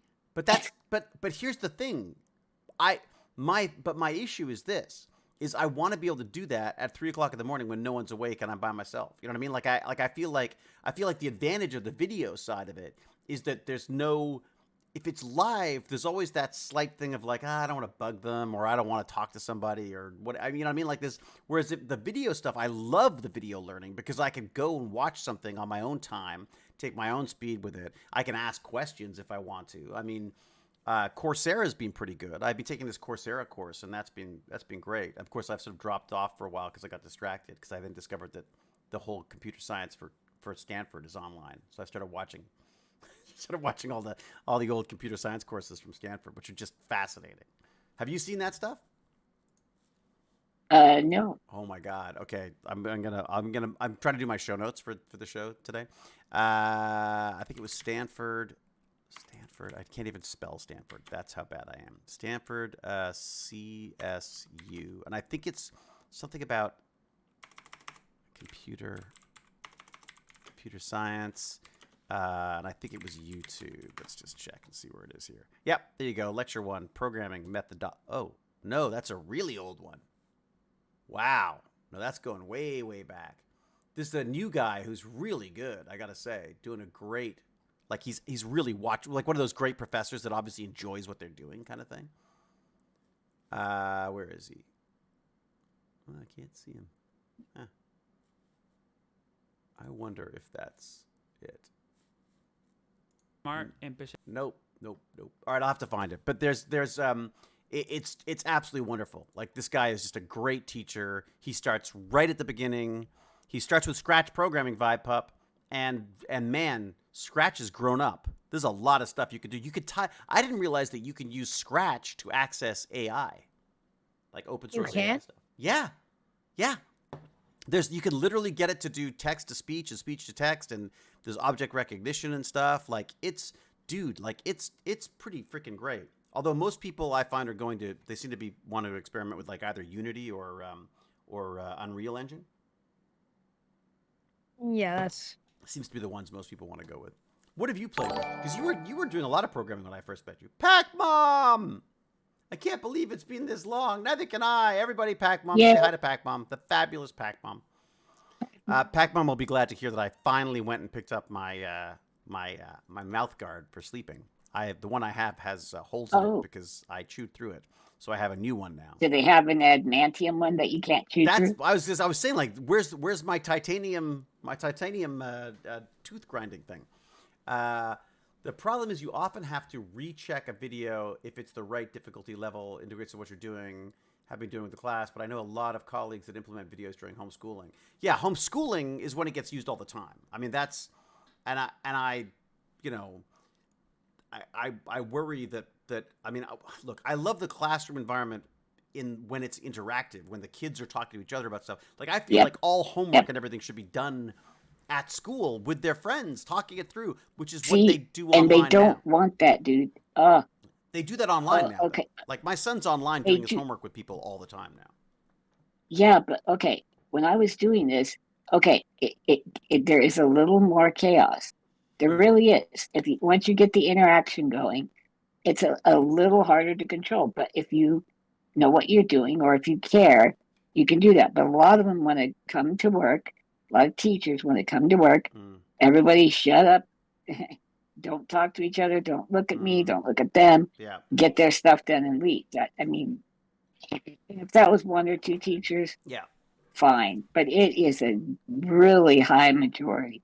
Well, and At part of least it's where because I've of been. curriculum, right? They've got a curriculum they have to teach to, whether they like it or not, whether they agree with it or not. They've also got, True. they've got, in our case, they've got over 30 kids in the class. So good luck on having any Well, kind of see, but discussion. I taught with people who said I would have 100 kids in class if they paid me 3 times as much. But they didn't care how. It was like a cattle thing. Well, we've got a They strike just- going on right now, yeah. right? So we've got the strike is stopped, thankfully, for the time being, while they figure it out. But it's funny, sorry, just a quick aside. I went looking, because they were on strike, I went looking for the other side. Like all I've heard is that, the teachers are right and all this kind of stuff, and which is great, Sure. that's fine. But I thought maybe I'm in a bubble. Like maybe I'm not here. So I went actively looking for the government side of this stuff. I went and I looked at all their press releases. I went and I looked at the tweets that they'd sent out. I looked at all their website stuff. I could not find anything that made me want to be on their side for this stuff. Right. But what I discovered, even worse than that, when I started looking up salaries for teachers, I stumbled upon a thing of salaries for ministers and for these people who've been elected in, and Or principals. So even one of the their principals. Oh, and really? things. Yeah. Yeah. Well, one of their complaints was that oh my God, the union's asking for an 11% increase, which again sounds ridiculous to me. Like, why the hell? The asking for 11% seems insane. Except if you look at it, was it last year? No, 2 years ago, 2 or 3 years ago, that these same people got a 10.6 something percent increase in wage just between 1 year and the other. It just went up by 10% something. And I'm like, all of a sudden that 11% doesn't seem so crazy when you think about the fact that these people making over $100,000 a year have somehow managed to legislate themselves a over 10% raise and are then saying, Right. well, we can't pay the teachers that. And it's not actually the teachers, it's the support staff. But again, I feel Right. we're struggling with the problem of trying to teach a lot of people at the same time. And the problem is teaching is not meant to be done one to many. It's meant to be one to one, right? I mean, it's meant to be Or- small groups learning together, Yeah, small groups at most. Yeah. I don't know, dude. And then if you look at what happens to the lower people on the totem pole, first off, everybody goes, "Oh gosh, teachers, that's the most noble profession," blah blah blah. And then anytime you talk about taxes or something for that, no way, I don't Yeah. have kids or something, Yeah. But another thing you see, okay, let's say they were getting 1% raises every year, and inflation was 3 or 4%. So Yeah. after 10 years, They're you're losing. making half as much as you were. And that's at the least as problem. far as buying power. That's where they're at. That's where they're at. I also don't understand why we're being stingy on this stuff. Like, I feel like, like if you're going to spend money on a lot of things, I wouldn't pay it on politicians. Like, let's spend the money on education, maybe? Wouldn't that be a better thing? Or healthcare? Yeah, maybe. Our Maybe. healthcare is in crisis right now as well because, again, the same issue. We've got people who are overworked, underpaid, and they've got much better prospects if they go down the States. I mean, we're trying to avoid this two-tier system, when the reality is there is a two-tier system. Anyone who can afford a ticket to go to the States can go and get their paid healthcare whenever they want. Yeah, there will always be 2 tiers, but yeah. I think so. We just don't want But to it'd be nice if people, I mean, Well, look. I don't know if you know, but a lot of people don't seek treatment until it's way too late here in the States. Yeah, they're called men. Because they know they could go bankrupt.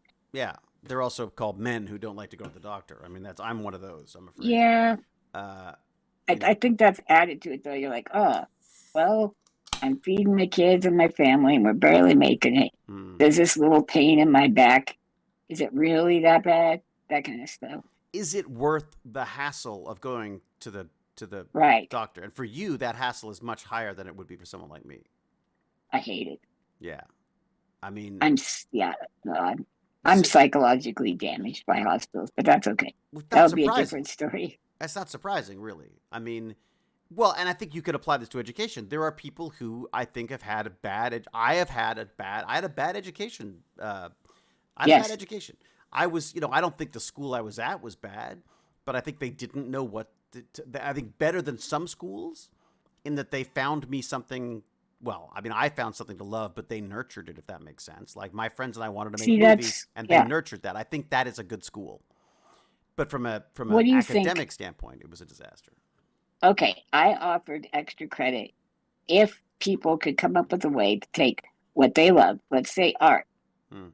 and make it a math thing. So, like, I had a kid on the back Yeah. wall, we put white paper up, and he drew me Marvel characters like tearing apart the quadratic formula or Ah, something like that. right. And then he would get extra credit. Or, whatever they did that they liked. Yeah. They could write a short story if it Yep. was a science fiction-y kind of thing. That's what I would do in English class. Instead of writing essays, I would write a story, and they'd go like, okay, it's the same amount of pages. It's the same. It's using a different skill than analyzing the book you didn't read. I think Well, these. and mine was math. So I Mm. know that people were a little bitchy about it, but I don't know. I just don't know. How do you get them involved and wanting to be there? Look, we have a friend. Get this. This is shocking. So we have a friend who's gone through the entire education system in Toronto, Ontario. Well, in Ontario, let's say. I'm not sure exactly where. And she arrives in university. She gets into university, but she's really having a hard time with university. She has a complete breakdown. She goes to see a psychiatrist who talks to her and puts her onto a specific educational consultant who discovers she can't read. Oh, neat. No, She that's not does not surprising. read. Like, yes, she can read the odd word, she can fake the odd thing, but she is unable to read after an entire high school education. Vipup, could you imagine that even happening? Oh, I kind of zoned out for a second.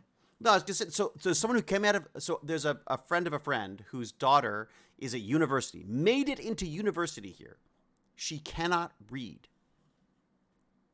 What? How?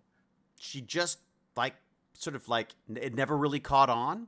She faked her You way just around skate it. by. She got around, and they never caught it. They never fixed it. They never realized it was the problem.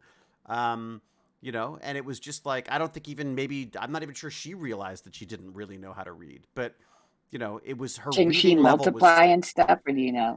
no idea. No idea. I mean, I can ask. I'll ask, but because I'm not sure. But Because I ran into so many. That was my job at the college, was to, they would funnel people to me who they found were massively undereducated. mm, If some of them were straight out of high school, some of them were, or most of them are women returning to college mm, after getting a divorce or right. whatever, Oh, Midgrek. trying to become. Oh, Midgrek, get better. Midgrek's just found out they got COVID. Ah, that sucks. All right, get better. Get better. Let us know. Greg, Keep us you'll be posted. okay, buddy. You'll be Keep us okay. posted. You'll get through it. Yep. It was not great the second time round, but it's bearable. If Hewlett can live through If it, anybody if can. The this guy's like wimpy, a tissue paper. yeah, if like the wimpiest of cowardly McKays can make it, I'm sure you can. I True. learned. What did the Nick learn? The province I live in is pretty well known for having very low literacy rates. Elvan, where's that? What province is it, Elvan? Can I ask? I've heard of that happening to kids who speak a different language but are forced to take English, school in English. Oh, that's possible. I didn't even thought of that. That's possible. New Brunswick, Um, Elvan. Uh-oh, Vipup, do you hear that? Yeah, I heard New Brunswick. That's all I heard. I didn't Yeah, hear. your province is apparently known for having a very low literacy rate. How's your reading, buddy? Interestingly, if I'm right, stop me if I'm wrong. Isn't that a fairly low income area? Like it's New not Brunswick? I don't know. Is like it? Yes. it's not like a Toronto or whatever where everybody's Well, has a really high level of income, but or so at least expected to be. I guess there probably is a correlation between money and education Oh, level. no, there's not supposedly. If you give, there's places on the internet you can go. If you put in your zip code, they can tell you how much money you have and what your level of education is, and all kinds of things like Huh. that. It's a direct connection. Huh. How much money is put into it versus, what's being taken What's from taken it. out of it? So Vipup, what's your reading like? What do you find yourself doing a lot of reading? Not anymore, but I am pretty good at reading. And were you reading? Are there books you read? I mean, did you actually sit down and read a book? In school, yeah, for What's your favorite book that you had to read in school? Was there one, or is there they all just Hunger Games. The Hunger Games? Oh yeah, okay, that was fun. Okay, really, you got to To read Kill Hunger a Games in school? Mockingbird. That's freaking great. I actually, it wasn't like a forced thing. It was just you were supposed to write something about a book, and she had the Hunger Games, and I thought, why not read it? Yeah, at least it's exciting. Better read something you're Yeah. interested in. Baz read Ready Player One. That was his book, but I think it's the only book he's ever read. Truly. Really? Well, no, I guess he's had Did to you read some read- stuff for school. When I was in 6th or 7th, we had To Kill a Mockingbird. I freaking love that. Mhm. We had that. I don't think I ever Did read you it. ever watch it? I've seen the movie. I don't think I've ever read the book. I was terrible. Okay. I would never read anything they told me to until it was like additional reading. So I used to love all the stuff on the like on a textbook would say, "Oh, you want to know about physics? Read this book." And I would like go, "Oh, what's that?" You know what I mean? I was always more interested in the stuff. The textbooks drove me crazy. I was a douche like you. I would read the first paragraph and the last paragraph of and the then just read the chapter notes. and just go from there because I didn't care. I would But get the To Kill a notes. Mockingbird really sucked me in. Yeah, I got sucked in by one called, it was Michael Ondaatje's. It was called Coming Through Slaughter. And I remember reading this book and going, "Oh my God, like this is good. Like this made this powerful." It was, it's an extraordinary book. If you've never read it, called Coming Through Slaughter. It's about I think if I remember correctly, it was like an alcoholic jazz singer in the 50s or 60s or something. It was amazing book, and it was all written like a poem, basically. True. I didn't even know you could do that. To Kill a Mockingbird is supposed to be amazing. I haven't read that. What was another one that I read that I was surprised at liking? Oh, 1984. I loved 1984. Yeah. Animal Farm. That's good too. But again, a lot of these were ones that I read on my own. I mean, I was reading literally hundreds of books because there were hundreds of Doctor Who books, and that's what I used to read. But I don't think that exists anymore for kids. Dude, this is how bad I was. I was using my disability. I would have the librarian take a book off the shelf and put it on my tray. Yeah. And then I would drive out. And you take off? I wouldn't check it out or anything, right? Ah. And nobody would stop me. Nobody cared. And then I would read it and I'd bring it back when I was done. So I didn't have to mess with all that. Oh, at the end of the year, you got charges and stuff. Right. Or you got to get it back every 2 weeks to check it back. I was constantly late on taking books back. But I mean, we didn't get our yearbook if we had like library fines, so I didn't like that. 1984 Fahrenheit 451. Yeah, that was another one that I liked. Oh, I didn't read that. Oh, Atlas Shrugged. I loved Atlas Shrugged. My God. Atlas Shrugged, Ayn Rand. But that was not in school. That was not in school. That was a choice of. I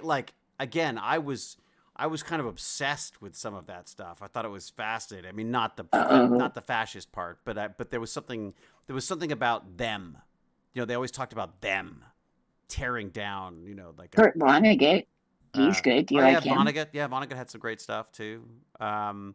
You know, I also got into all those poems, like all the the Wasteland, T.S. Eliot, The Wasteland, and you know, I think it was there's a thread on our Discord server that has a bunch of poetry that I was sort of obsessed with as a kid. I mean, and one of them I would say was a part of me becoming an actor was this Robert Frost poem about two roads diverge in a yellow wood, and that was the one that really. It's it's two roads diverge in a yellow wood, and I took the one less traveled by, and that has made all the difference. And it's just the idea of just sort of taking a different route to things I saw it. It was like an image. All of a sudden, this poet had managed to take what was in my head and what I wanted to do with my life, and turn it with words, create a picture in my head of how my life was going to go. That there was this path that most people took, and I was going to go this different way. And I remember seeing it in my head. That's right. You were special. Well, no. It was just, but it was almost. I think we talked about this. If you tell me to do something, I want to do the opposite. It's just an automatic. It's an ADHD thing. Apparently, it's an ADHD thing, anyways. Clifford the Big Oh, Red it Dog is? was so good. Is it the movie now? Is that I know the movie's out, but I never got into Clifford the Big Red Zero Dog. does stuff. That's interesting.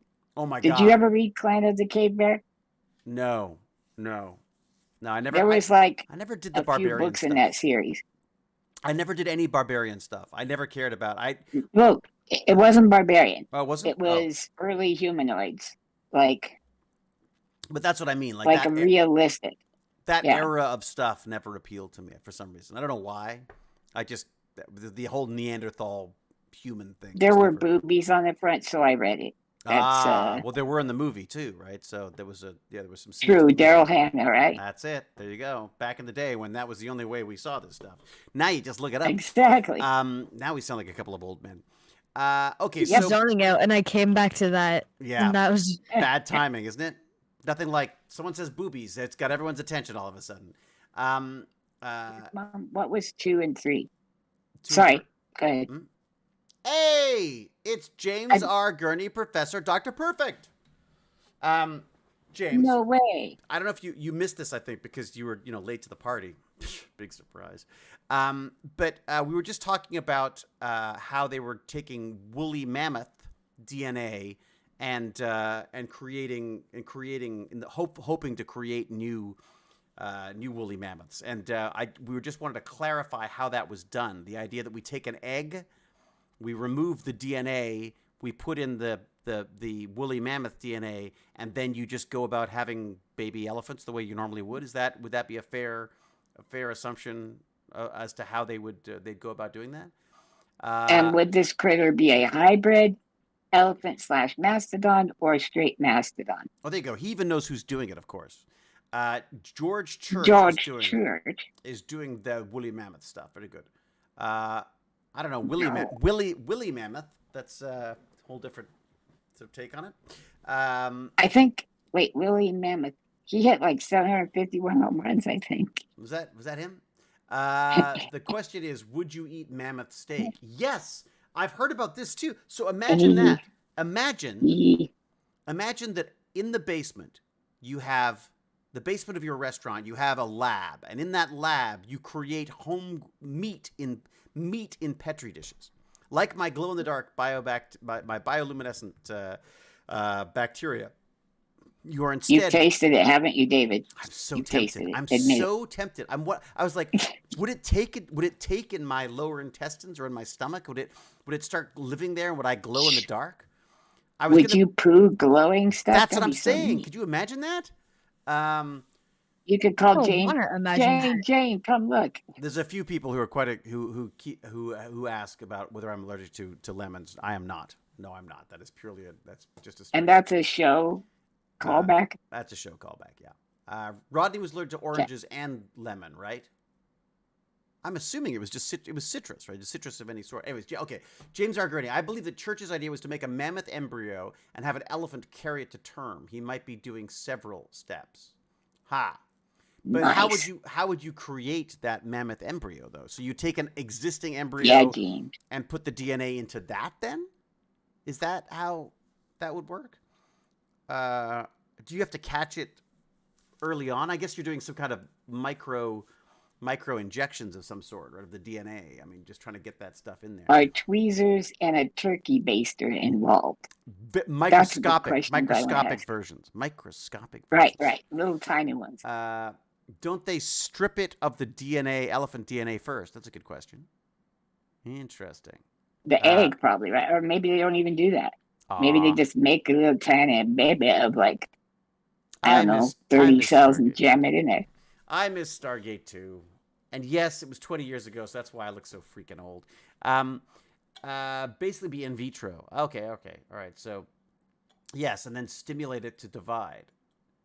But I guess my question is if it's an embryo, then it's already been fertilized, right? You could swap nucleuses with microinjections and other really cool tools. Okay. They were doing microinjection at the Biohack the Planet, James R. Gurney. James R. Gurney, who doesn't realize that he's said I can come and visit his lab, and I will. Yeah. Oh, yeah. And he's going to touch all the buttons. I'm even hitting the all the red buttons. ones. I'm going to be like, get that plumber ready, because what is it, the something Q that was spraying water everywhere? You know I'm going to be messing with that. milky or Yeah. yeah, milk, Uh, water. all right. Odin has some. Yes, the Odin has some. All right. I'll just reply to myself on accident. Yeah, the Nick is now replying to themselves on our chat as well. Okay, so there's one more thing I want to talk about as well before we get too late into these things. Was this? I read this story. Did I read it? I saw the heading of a story. I haven't had a chance to actually read about it. All right, which is blood in lab. Injected this blood created lab created blood. Lab cream. That's hugely huge. Yeah. That is a huge invention Could you itself. imagine that? So it's in its first clinical trial now, according to the BBC. Tiny amounts, equivalent to a couple of spoonfuls, which seems like a lot of blood, are being tested to see how it performs inside the body. The bulk of blood transfusions will always rely on people regularly rolling up their sleeves to donate, but the ultimate goal is to manufacture vital but ultra-rare blood groups that are hard to get a hold of. Wait a second, but if you created that generic type, the one that can be used, what is the one that can be used by anybody? What type of, I never know which one that is. Is it one, O is it something? Something? I can't remember. Someone will let me. Or AB, I don't know. Universal you, donor. Someone in the chat is definitely, oh, there you go. O negative? O negative. So could you create O negative and then it's useful for everybody, right? So if the blood is not a precise match, blah, blah, blah. Yes. At the moment, there are only 3 units of the Bombay blood group, first identified in India, in stock across the whole of the UK. Wow. So how is the blood grown? So they start with a normal donation of a pint of blood. Get this, magnetic beads are used to fish out flexible stem cells that are capable of becoming a red blood cell. These stem cells are encouraged to grow in large numbers in the labs and are then guided to become red blood cells. How freaking cool is that? That's so neat. It takes about 3 weeks. The initial pool of around 500,000 stem cells resulted in 50 billion red blood cells. And they are filtered down to get 15 billion red blood cells that are at the right stage of development to transplant. Wow. This is cool. Okay, so I'll send you this link so everyone's got this link too. Copy. Do you know if, if you get chicken pox, that can lead to shingles later, right? Yeah, I got if you donate blood, yep. If you donate blood as a person who had chicken pox as a child, are you passing on that ability to later have shingles? Because this would be good for that kind of thing too. That's an interesting question. Well, I mean, that's how I got Hep B, was from the blood transfusion I got in '82. Oh, yeah. There was a terrible problem with the blood banks being contaminated, isn't there? There was. '83, they came up with the inoculation against Hep B. Right. So missed it by that much. Sweet. Yeah, there was some issues here. I think it was HIV, was it? That was in the I can't remember what it was. True. That one kid, Ryan White, I think his name was. Ooh, apparently it hides in your spinal column. Yeah. Really? Sorry, I cut you off. No. You were just saying there was HIV and there was a kid. Yes. Yeah, go ahead. Our timing. Well, do you remember the song that Elton John did, like "Your Candle Burned Out"? He based it off that kid that got AIDS from a blood transfusion. Oh, well, that's right, because they weren't screening for it, right? They weren't. Correct. It was only that was. I mean, God, that's a whole. I mean, talk about a pandemic. That was an example of a horrendous pandemic that we just tried to ignore. HIV and Hep B were both big blood donation problems. Yeah. The other one was mad cow disease. Right? But nobody's licking cows, I wasn't allowed to donate blood because I ate beef during the mad cow outbreak in London, in England. Yeah, was that for a while there. I was worried about some kind of relations with cows thing going on, but no, go ahead. Just the mad cows. Just the mad cows. What am I doing? Where am I looking here? A second. Let's just check something. I'm going to check it on something. Okay. Well, look, I just love the idea that this stuff, more and more of this stuff can be grown in the lab. That's what I love about it, is the idea that it's going to be fantastic. Well, and you go to a restaurant and you say, what kind of steak would you like? I'd like a chicken mastodon, please. And you could have them, they can have grown a combination, a hybrid of these different things together into some new form of meat that has different, that has like chicken with fat in it, or mastodon with that tastes like perfect example, foie gras, right? Imagine growing foie gras in a lab instead of stuffing poor geese with more food than they can eat. Have you seen the videos of this like stuff? jamming it down their gullet. They literally put a funnel in these poor things' mouths and pour. God, we're awful. Humans just don't deserve to We're be around. awful. We're terrible. Like, we just suck. Terrible. Apparently, Captain Catherine's still laughing at chicken mastodon. Yeah. Would you order the long pig, David? Well, this is you got to ask. This is a Professor Perfect question, because he's the one who keeps bringing up the idea of like, well, I've always wanted to taste human. With a fava beans and a nice Chianti. Like, but we're not. Yeah, what is the deal there? I don't know. This is turning into like a horrible sci-fi movie, like where you're eating humans. I love that. Yeah, eating them and I eating think. them. Let's make a bet. I think Gurney would eat it. Yep, there it is. Boom. I'd eat it. So we should probably just make sure that the police have this information, so when people start going missing, Yeah. that we around was it the University of Georgia? If people start going missing around University of Georgia, Just are found missing important components of their anatomy that taste good. I've tried a bunch of go exotic over meats. to James's house, ask to borrow a cup of chicken nuggets, and then just kind of peek into the freezer. Make sure there are no toes or anything. Yeah. As long as it's, just to be very clear, James, you're talking about you would eat human that was grown in a lab. Is that right? Yes, of course. Well, okay, so imagine a mastodon human. What about a nice Neanderthal mastodon human steak? What about that? Yeah, exactly. That's pretty awful. Pretty gross. Oh God. All right. I just couldn't. I've eaten everything from crocodile to scorpions. Me too, evolution. I ate scorpion. It was in a sucker I had. Yeah, I've had scorpion. I've had crocodile. I've had mealworms. Ostrich. Mealworms? No, but maybe in a flower of some sort. I know I've had a flower that's made out of insects of some sort. I had rattlesnake. I see ethically sourced human meat. I'd try it. I don't want to kill someone so I can eat it. Not yet, at least. There's a few people, but if I hate them enough to kill them, I certainly wouldn't want to eat them. Well, that's interesting. So what is so Vibe Pup, let's ask you this. As a young, unsullied mind, if you could grow human steak. What? Like they're saying, look, they can grow blood, right?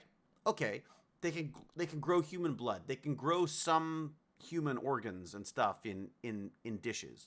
What if you could grow a human steak? I think we're getting dangerously close to cannibalism in this TechBandits chat right now. Well, is it cannibalism if it's created? Is it cannibalism if it's being grown in a lab? Is my question.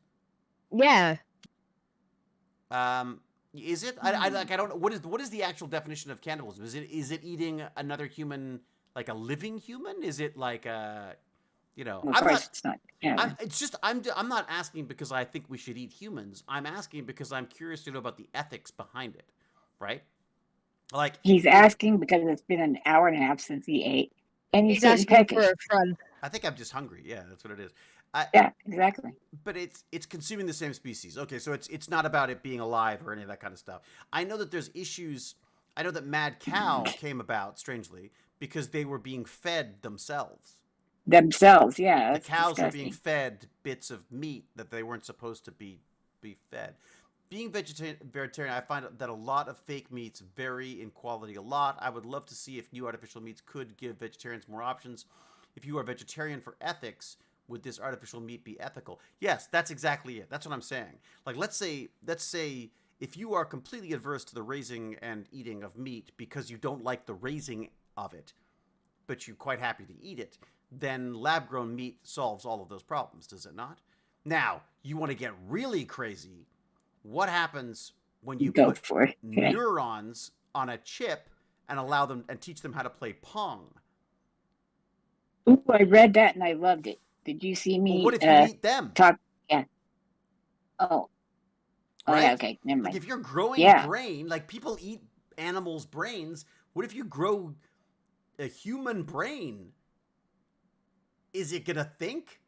Is it gonna like I mean, if you're creating chips with neurons on them that do a job, which I think is fascinating, by the way, and this is true, by the way, VibePup. There is actually they have created an Nyla. experiment where they took human and rat brain cells and they grew them on a layer of on a computer chip, basically, and they used that computer chip to create signals that these things paid attention to. And I think the basic idea being that it didn't like disorder. These cells don't like disorder, so you gave it this crazy signal that was all over the place, and then until it did what you needed it to do, and then it would create these nice peaceful signals.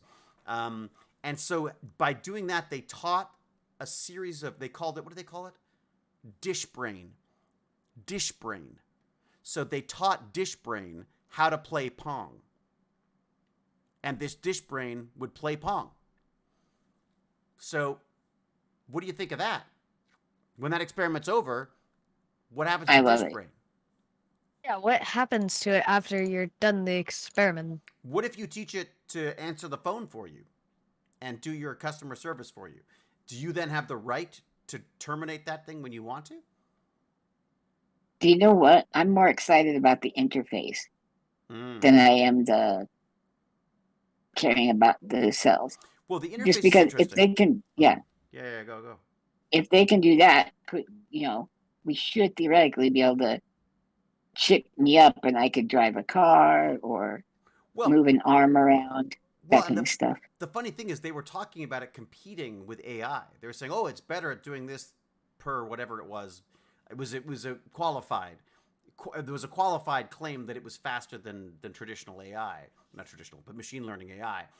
But I think what they were saying was that it was better at it given the length of time it took to teach it, if that made sense. But Gotcha. to me, what's interesting there is the combination of the two. Once you get AI surrounding an organic computing system, then what happens, right? So you've got machine learning handling all this stuff for you and getting smarter and smarter and smarter. And if it's integrated into these brain cells that are doing organic things, do you now have a creative computer? You know what I mean? Like that's the stuff of science fiction. I mean, I wrote about that stuff. Or what? Ugh, a computer that's susceptible to like depression or I'm or so even depressed. anger. Wouldn't that would suck so hard? Yeah. I mean, that would be fascinating. Can you recreate those emotions within an organic chip and have it affect have the AI, follow up on it or support it in some way? Holy Yeah, I'm just guacamole, Like, I've yeah, never been able to catch you live. Well, thank God you're here, Xenos. I'm gonna cut in and ask this. Is it sentient? Well, I guess that's what the question, right? No, this is not sentient. I believe is the sense is that it's literally just a collection of cells on a plate. But who's to say it isn't? I mean, at what point does it become sentient, right? I mean, we're in I a way thought we're back. sentient means it had to be aware of itself But and that it eventually, you get was a enough being. cells. If you get enough cells, Oh, would sure, it not? sure. Let me see if I can find this thing because I'll get the link for you. This is brain. I want the actual cells. papers. That's what I was going to ask Oh, James for. yes, they have them. They have them. I saw they were on one of the articles that I read. Dish brain. Oh, okay. Pong. There you go. There's a bunch of great videos on it too, by the way, on YouTube. NPR now I don't know. was a good Sapient. one. I believe. There you go. Nature magazine. That's usually pretty good at these things. Copy. I believe. Is there a difference between sentient and sapient? Somebody asked in chat, and I'm like, nah. I don't know. Timberwolf asked. Sentient means just able to think or aware of its own existence. Is that sentient? That's what I thought. And then sapient is what? Doesn't that mean human or something? Or I don't know. Let's, I'm honest. I'm looking I've up never had a sapient problem right not now. knowing. That's what I Sapient. like. What is the meaning of Teach the me, word sapient? people. Look it up. It's an adjective. Comparative, more sapient, superlative, most sapient, attempting to appear No. wise or discerning. Okay, This just smart. conversation has Okay. made my brain go very fast. Well, so Can what do it feel? Can Good. it feel pain and stuff? well, who knows? That's what I mean. Like, this is like, where do you No. draw the line on this stuff? I don't think so. If they're neurons, they wouldn't, right? But you could You know, teach if it you could teach it to feel pain, right? headaches aren't actually your brain hurting. They can pop the top of your head off and poke needles through your brain all day long, and you'll die. But you'll never feel it. There are no sensory nerves in the brain. Right. Well, that's the weird thing about the brain, right? The brain is like, when we see something, we're not seeing a projection. We're not seeing light coming through our eyes and shining on the back of our retina, and then that being sent to the brain.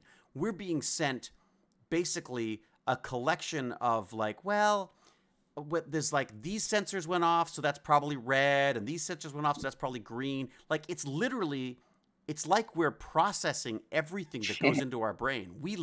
Our brains are floating in darkness. They have nothing. True. They're just processing information. So at what point do you start saying like, yeah, this dish brain is actually living? I mean, we talk about these things called chimeras, which are animals that have been genetically engineered to have human organs. So you create a pig and grow a pig that, instead of having a pig heart, grows a human heart, right? Well, what happens if you put a human brain and grow that in a pig? Then what happens? You got it, Yeah. I mean, you've got Babe, Pig in the City. No, but again, the question is, do you say, does it feel pain? Yes, that would be a human brain that works like a human, but it would be in a pig body, and we're treating it like any other animal, right? I mean, but at the same time, I worry about these questions because people are going to go like, shut it down. We got to stop experimenting. The end of story. But we have to, don't we? Never. Don't we have to push this stuff to some extent? We're just brains operating flesh mechs. Yeah. Yes. I always think of myself as a brain in a bucket. I'm just like a little brain in a bucket, and I'm operating this machinery around me. And sometimes it works well, and sometimes it doesn't work very well. I mean, My bucket is shit. No, your bucket's it's a wooden fine. Bucket with a hole in it. It's My right. bucket sucks. It's your mech suit sucks. Right. Oh, okay. Okay, we use pig livers to filter human blood. Wow. Medical ethics, a very, very slippery slope. Yeah, no kidding, but that's the stuff we need to talk about, right? This stuff's going to happen. Oh, Chrissy, thank you very much for the... Chrissy G, thank you so much for the subscription. Let's hope the Petri dish cells don't become sentient. That would be so sad.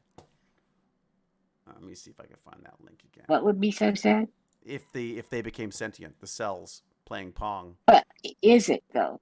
That's where I'm telling you, I've been at so many dinner parties and things where people get lit up and they're like, well, if I ever get where I can't poop or feed myself, just pull the plug. I want to be dead. I think I've said it myself. I've said it myself. I remember as a kid saying exactly that. Wow, what's the point? Once you're, I thought I was going to be dead by 30 because after that I'd be old. Right, and then I say something like, well, you just described my daily, and I like life. I enjoy it. So who knows? Maybe the Petri dish gets to experience thought, and I don't know. I can't say it'd be a horrible thing. No, I agree. And I think the other thing is that it's also, I think we make these decisions without perspective, right? I mean, like we don't have your perspective on this stuff. Once we do have your perspective, I think we'd probably have a very different opinion on how we would then approach our lives. You got to check out this Cortical Labs website. It's really cool. Cortical Labs, okay. Yeah, they've obviously got some money because their website is freaking cool. Something sentient doesn't necessarily have emotions, right? Ooh. I don't know. We're into semantics in a way that I don't even know how to. Sentient is able to perceive or feel things. What does that mean? What does it mean to feel things? Like, yeah. I To know be some able people. to I mean, feel we have, things. yeah. To be I able was- The to, yeah. thermostat can feel the temperature. So, is it sentient? What do you got, No, Vine? I think what feel would mean is to like feel the touch. Well, but Well- there are things that can sense touch too, and acceleration and orientation. This Like iPad is sentient. that's not what I meant by it, but like if it can have human thought, it's sentient. Okay, see, that's like some sort of contemplation of itself or the world around it. But like, do dolphins? I don't know. Yeah, see, a dolphin, that could easily be sentient. I mean, I feel like a dolphin could be sentient, right? I mean, Dolphin is sentient. It's alive. It knows it exists. but there's a difference though. Is an ant sentient? Does it have neurons? Can it feel stuff? Does it? Yeah. Is it able to think? Is Well, it's how I it's doing things. Is But it what's not? thinking, pal? What's- I mean, thinking. I like it. thinking is having reasons for your actions. Plants feel but aren't sentient. Well, what's interesting about that, Tink One Pro, is I've read about mycelium, which I know is not a plant, but mycelium that is huge, vast stretches of underground mycelium, which they're saying could be another, could be a I don't know about sentient, but it's a living entity that is huge and interacts with the trees and the insects and all sorts of things around it. I mean, why are we restricting the definition of sentient to what we feel is sentient, right? I mean, Right. I I feel like, again, Why are we the bar of judgment? well, I mean, like, think Good about it. afternoon. Oh, hey, how you doing? I felt like jumping in just No, to please throw do. a spanner into the works here. Please do. So Vipop just said, do they feel like he feels? Do they respond to stimulus the way he does? Right. When we've looked at how a human brain decides to make or do something, the neural activity that controls the muscles happens before the brain has decided what it's going to do. So you have an illusion that you have on making these choices. Like, if we look as close as we can, it looks like the brain backfills a reason to do these things. It's not the way the brain says, okay, I really want to reach this ball and pick it up. That's my subconscious told me to do that. It's your body's already in the process is already in motion, and then your brain comes in and says, that's why I'm doing it. Wow.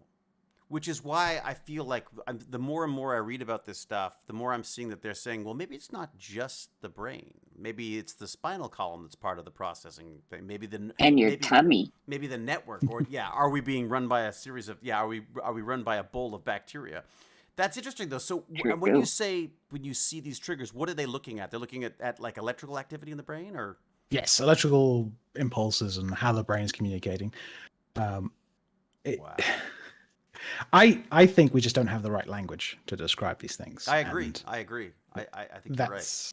We're I also feel that's not a fault of ourselves. We're monkeys that evolved in a universe somewhere in the middle of the scale of all things, and can perceive a tiny fraction of everything. And we think we have the audacity to be like, oh yeah, we can explain this. It's fine. It's one of my frustration about the whole idea of, like, when we talk about the amazing things like that our nature is to keep humans alive. Like, I mean, of course we want to keep the Duh. but and that we've done amazing things. We've done amazing things by our standards. Like, I mean, the pyramids, the this, the that. I was like, yeah, but to the planet, the pyramids are just like are just a horrible waste and a scar on the planet, right? It may be magnificent to us, all these cities and things that we've come up with, but the reality is, from a planetary standpoint, we're just wrecking it. I think kinda wanna- Oh, you go ahead. I was gonna say, maybe I've said this before, but I think the most impressive thing humanity can do right now, in terms of all, the closest thing we're going to achieve, is probably destroy ourselves. Almost every single species on this planet died via some other natural cause, a meteorite, a glacier, something destroyed them. We would be the first known species in existence to be smart enough to kill ourselves. And either by AI or nuclear weapons. And I think, if there's a great book in the universe somewhere, it'll be written down that humanity got smart enough to kill itself, and that is at some level an accomplishment. But the problem I is I don't think I think saw- we would though, would we? I mean, like that's. I'm sorry. You know what, Vipup, you were going to jump in with something. Let's let. Yeah, go ahead. Sorry. I was gonna say that basically, as I see it, we are just a small little bit in the universe trying to figure out why we're here and where we are, type thing. Yeah. I think it was Carl Yeah. Sagan who said humans and consciousness are the universe's way of knowing itself. Ha.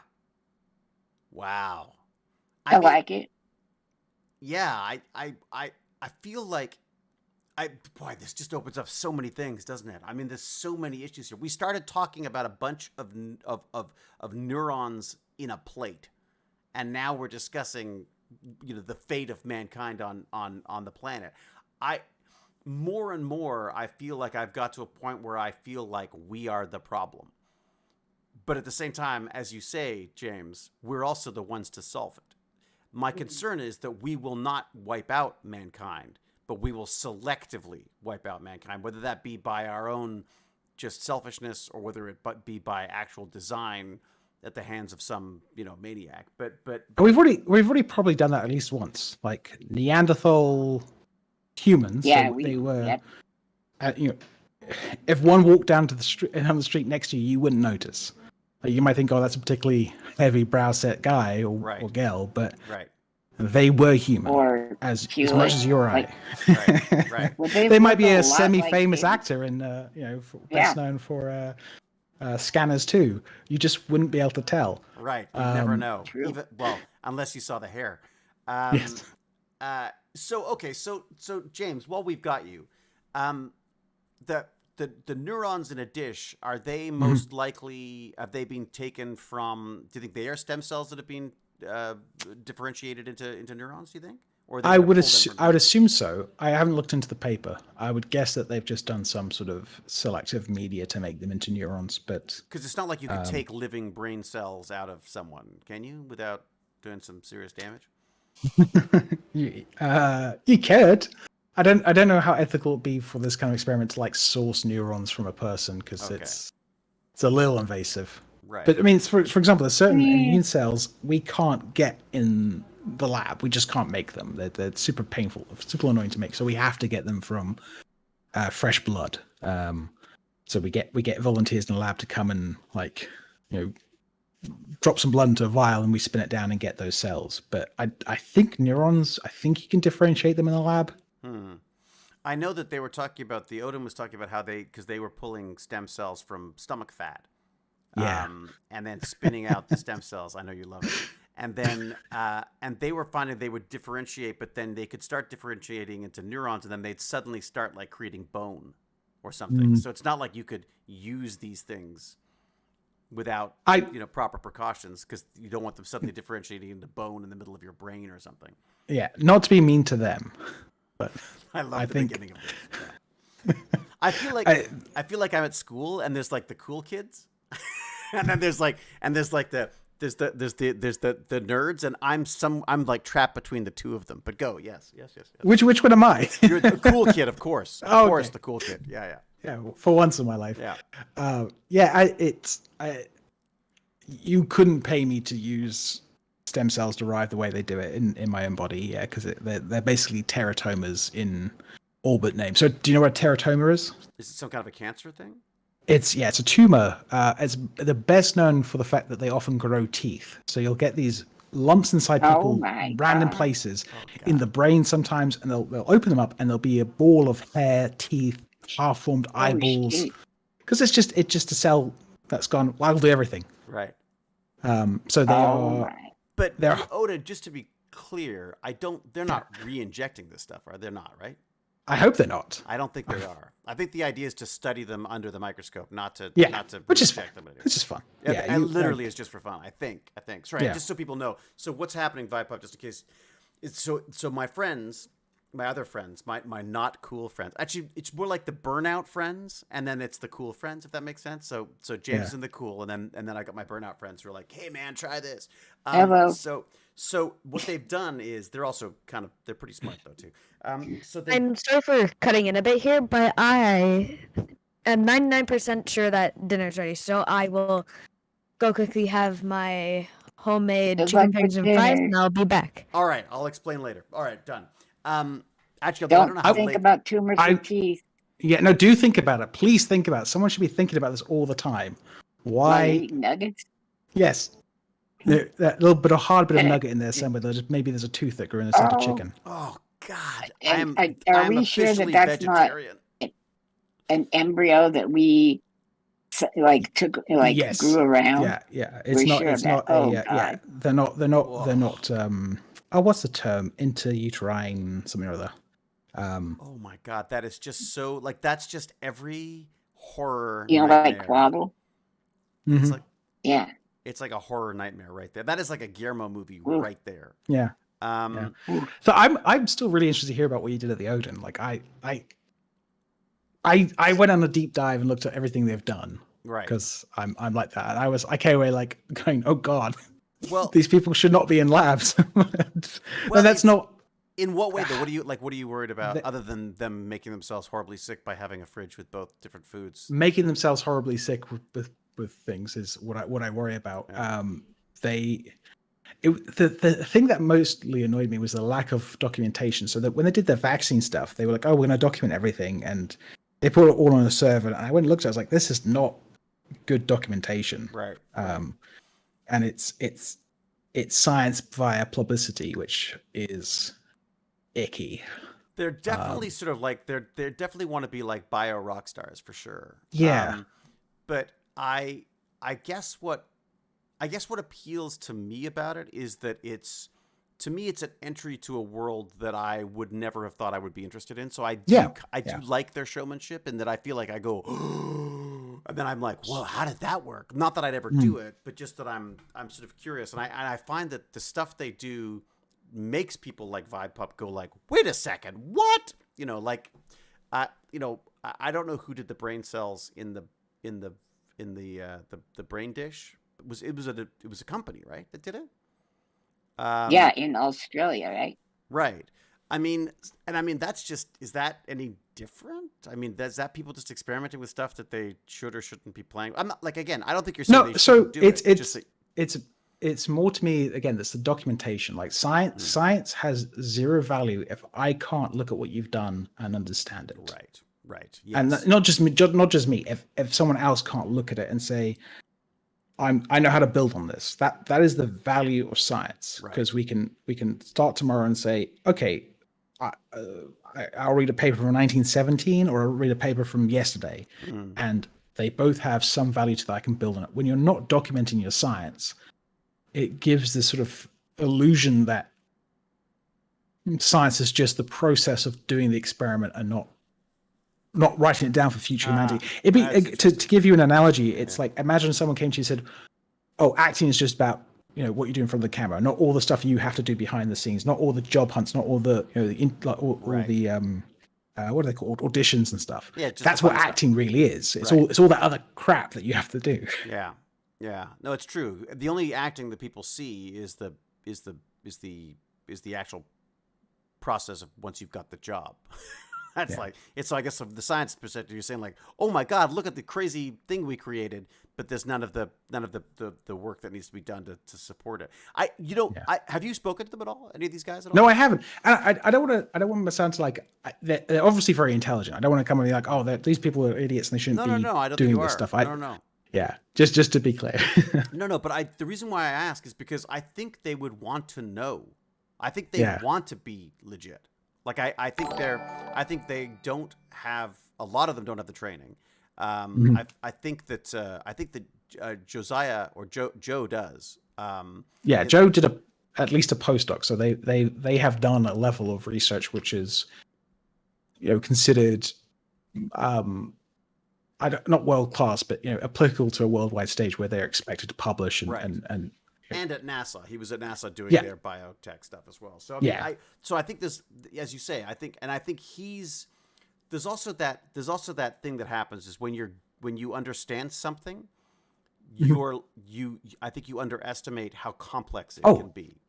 So I feel. By 100%. Mr. Clean. What's that? Mr. Tracy Clean says they're going to go vote. Please Oh do. yeah, do it. Go vote. Hey, do you get to vote? No, I'm not a citizen yet. So you got a green card, but you can't. Yeah. That's I got a why green I got card, it. so. That's why I went. That's why I went full United States. That's why I went full Well, passport. 5 years from now, I'll Yeah. I'll do my citizenship and then Yeah. cast my ballot. Because we can be, as a green card holder, you can be drafted into the army, but you can't be. You can't. No, I can't be. Oh, I you can't can't? be. No. Why I have not? to. It's the citizenship nice. stuff. Yeah. I think at least. It only happens when you're a citizen. I thought you could be as a green card holder. Maybe I can be. I don't think I I can. know you can enlist. I don't know about. I got news for you, James. As Yeah, there's brilliant as you a are, knock on my door. I don't think we're going to be on the front lines anytime soon. I think we'd be more of a liability than anything else. Yeah, my wife. I always said hope that to I've me. aged out of most I requirements. think so. for the most part, but you could be dragged into some evil super lab where you're creating, evil neurons. I mean, this is the funny stuff when we talk about ethics of this stuff. My concern is that, I guess. You don't want it shut down so that nobody's exploring this stuff. And what I like about the Odin is that there are kits and things that make it. Oh yeah, that give you And things to do. But the kit you got worked. That's in the tweet I was half joking. Like the fact you got that to work is actually quite impressive. It didn't just work. It worked to such an extent that I have now created other plates from it and I wonder if I can. I wonder if it'll show up. I wonder if it's dark enough. Hang on a second. Let me see if I can find it. Sure. Lance, how are you doing? James, could this be explained if David is what you would call a snot whisperer? It's not whisper. He's a genetic savant. I'll give you that much. That's the term we use. But it's funny. There are certain people who, no matter how much of the right stuff they do when they're trying to make transgenomic like bacteria, it just doesn't work. And it's I think it's too bright. It's like a curse on some people that just can't get it done. And for David to get it to work first time is actually quite impressive. Let's see. Put my headphones back on so I can. What has James said? I missed it all. And it's the first time being nice about him. You're being nice to me. You're always charming, even in your derision. I was saying that it's quite common for some people just to not be able to do genetic engineering. Like it just doesn't work for some people, and wait a second. To be clear, the bacteria was already genetically engineered. All I've done is grow it on the dish. Okay. So the Odin took care of the genetically engineered bacteria. They freeze dried it in a little stab.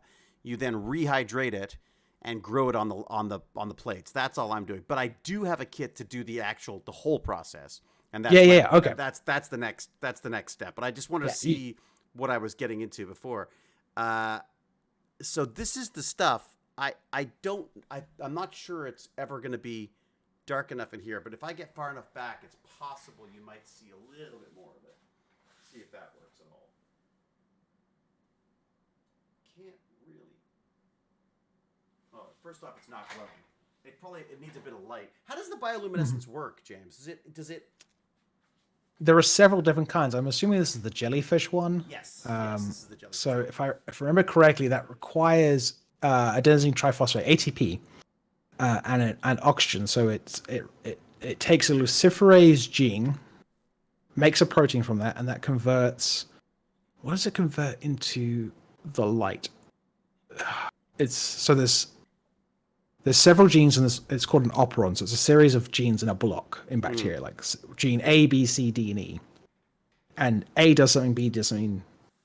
They all are involved in this cascade. One of them probably regulates the other one. But it has this protein which binds ATP and does something with oxygen to release it to make a photon of light. And that's the light we see in the slightly blue spectrum, typically. It's possible that it's got beyond its best before. If you give it some oxygen, that might help. So yeah, just open the cap slightly, let some air in. The cap. I've left the cap open the whole time. Yeah. I only seal it to give it a little swirl. But Yeah. I think this one might be.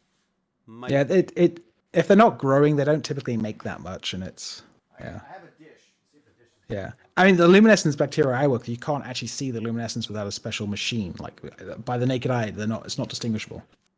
I just got back. Why is David in a haunted house? So he's trying to show us his glow-in-the-dark bacteria Oh, okay. that he grew. And he's got a creepy robot next to him. Yeah, creepy Yeah, robots also help.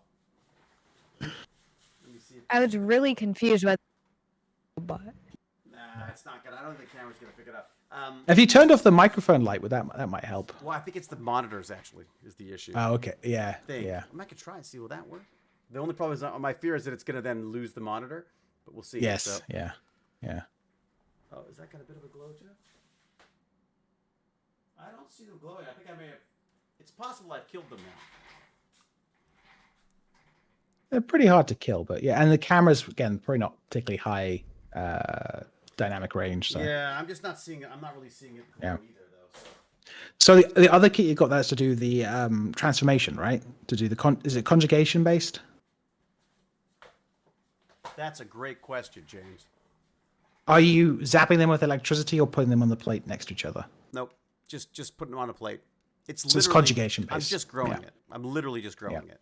No, But I mean in the next kit. In the next kit. oh, in the next kit. In the next kit, it's shocking it with cold and hot, basically.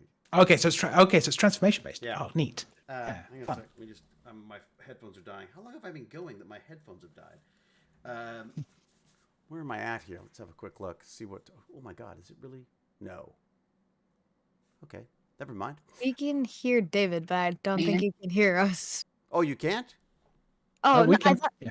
I think so. I yeah. thought you just said that your headphones died. No, my headphones are dying is the problem. I think it's the fact that my batteries in the headphones are dying means that I've probably been going too long. Okay, wait a second. When Citizen, they told me, sorry, yeah. If you're over 26, you're exempt. There you go. So you don't have to worry about going to war anytime soon. Hey. You know? Hello. Yeah, I'd hope they would give me an exemption because I could do interesting stuff in the lab instead of being shot at. You're more used to us being smart than being Maybe. than being a target practice. You mean? Yeah.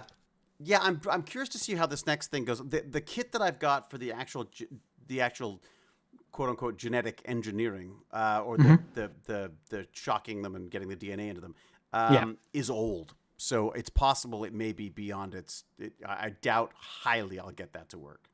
The DNA should be fine. The DNA is incredibly stable as long as it's in a fridge and not heated up and cooled down too much. It's normally fine. The bacteria, that might be a different issue. Okay, well then, so that could be so that might be it. Yeah. But I can always get some more. I can always get some more of that too. Have I seriously? It's been over 2 hours. Holy crap. Okay. I should probably think about wrapping up. But so I did this. I had a great chat with. Oh, wait a second. No, let me answer the question you had before, which started this whole thing, which is what did you do at this weekend? Yeah. So the weekend was a series of lectures, and sort of hands-on lectures, if that makes sense, where they just walked us through the process of doing the hot and the cold and all the various different bits and pieces. And I think it was more about explaining why, how you can either electrocute them or you could shock them, and they're not entirely sure why, but that for some reason allows the DNA to get into the cells, into these, is it the plasmids? Is that right? Yeah. So it basically just walked us through the basics of this stuff. But what I liked about it was walking through the basics while you're doing something in the lab. So for it sort of tied to me, it tied some of the learning to a physicality, which helps me sort of somehow, for some reason, get a little bit more of a grasp of what's happening. Not for some reason. It's the more hooks you can put into an idea, physical, tactile, oral, the more you're going to remember and be able to relate to it. Right. So it was just, being able to go and take a pipette and take a bit of this and a bit of that and put it together. You sort of go like, oh, I see. Yes, I'm mixing these two things together because I'm trying to get the plasmid to take up the DNA. And but again, we were only there for 2 days, so we didn't get a chance to actually watch any of these things happen or not happen, if that makes sense. Yeah. So it was a bit of a show, if that makes sense. But the other thing that was great was having, we had this mycelium expert walk us through taking samples of mushrooms and growing them on agar plates as well. So learning lab techniques for growing mushrooms, which was kind of fun. And then just showing us some of the different things that she's been doing with them, like creating ones that glow in the dark, or using them to create materials like biomaterials, biopacking materials, and plastic. There's ones that'll eat plastic, that kind of stuff. So it's just kind of taking the lab approach, the biotech, the DIY biohacking stuff approach to mycelium, which is quite interesting and surprisingly, apparently not that well understood. Like apparently, there's not a lot of people doing. I mean, there probably is now, but there's certainly in history there haven't been a lot of people playing with genetically engineering mushrooms and things. Apparently, that's So and then the other one was micro injections, which I did not do. Because I've sort of seen that happen because my dad was in vitro. He was infertility, so I've seen the jabbing of cells and injecting things in. So It's just not that was sort of a cool technology which I hadn't sort of had a chance to play with. And they were showing some of that stuff off as well. But it was also just being able to sit around with a bunch of people talking about this stuff, like a bunch of biotech nerds who were like, some of who were talking about. Some of them who were talking about the science of it, some who were talking about the business of it. Like, it was just, it was just like a community meetup. It was like a little clubhouse meeting, if that makes sense. Just everyone standing around talking and getting to chat about stuff. So, and that's the thing I like most about academia is the fact that, I get to, like, in 20 minutes, I'm going to a party this evening with a bunch of other professors, and we're going to, talk about cool science probably for a good portion of it. And that's the fun part. Right. It's not a very fun party. Not your kind of party vibe, pup? Well, it's just like, imagine, I mean, okay, favorite game right now? I actually don't know. All right, most recent game. What's the game that you most recently played? I'm playing Battlefield 2042 right now. All right, so imagine going to a Battlefield 24 convention and you're meeting all the people who are playing the same games and stuff, and you share a language, you share a passion and interest. I mean, it's just getting together with people who are into the same thing as you is just a great experience, especially when you're actually going somewhere to do it. I mean, that's why people like conventions and stuff, right? I mean, and I think that was a big part of this biohacking thing. I don't know. I guess it's hard also for you, James, in that you sort of can't get involved in this stuff if you've got a legitimate lab at a university. You probably can't be associating with people who aren't, I mean, I can't. There's nothing wrong with it, but it's a case of the research I do is whatever I like. I've been employed to do whatever I want to do. Right. If I think a question's interesting, I can go to, provided it's legal, right? Right. I can go and research it, and there's very little difference between what I do, what David Ishii might do, or Joe might do, except that I have a lot more money and facilities behind me. Like the core facilities lab that's next to my lab probably has $4-5 million worth of equipment in it. Like, wow. I just get to do it at a higher level. Right. Nice. These are all like DIY stuff. This is the other reason why I love it. Yeah. Like I was looking up today about how to create a what is it called? PCR machine? A DNA. Well, it's the DNA thermocycler. Is that right? Would that be right? Yeah, PCR. Yeah. So the idea of a thermocycler that basically does all the heating and cooling for you, and yeah. And like just the idea of building those things for some reason is where I find part of the joy for me. You know what I mean? Yeah, no, it's really cool stuff. The Odin actually had that little kit. They had the equipment they were selling, which I thought was really nice. The little tiny pocket PCR machine. Yeah, I'd love to get it. Yeah. Now we're on a spending freeze right now because my wife has read me the riot act because we've just done a whole bunch of renovations and there's not been a lot of work. Though there's been lots of publicity about work, there's not been a lot of work of late. So it's it's always funny because people always say to me like, "Oh my God, you're doing so well. You've got there's the cabinet of curiosities. You got Sion and I'm like, yeah. We shot that all last year. That's it. A year ago. A year ago. Now I'm finally getting some attention for it. Hopefully that'll turn into some work. Wait a sec. I'm debating setting up a webcam. I have a small hurricane on the way. I document that, but wisely and safely from inside somewhere, maybe. Well, so James, going forward for this biotech stuff, Yeah. if I was to keep doing this, you think the kits are a good idea? Like, you think it's a good I idea? really, I think those kits are fantastic. Okay. The stuff they're selling, excellent.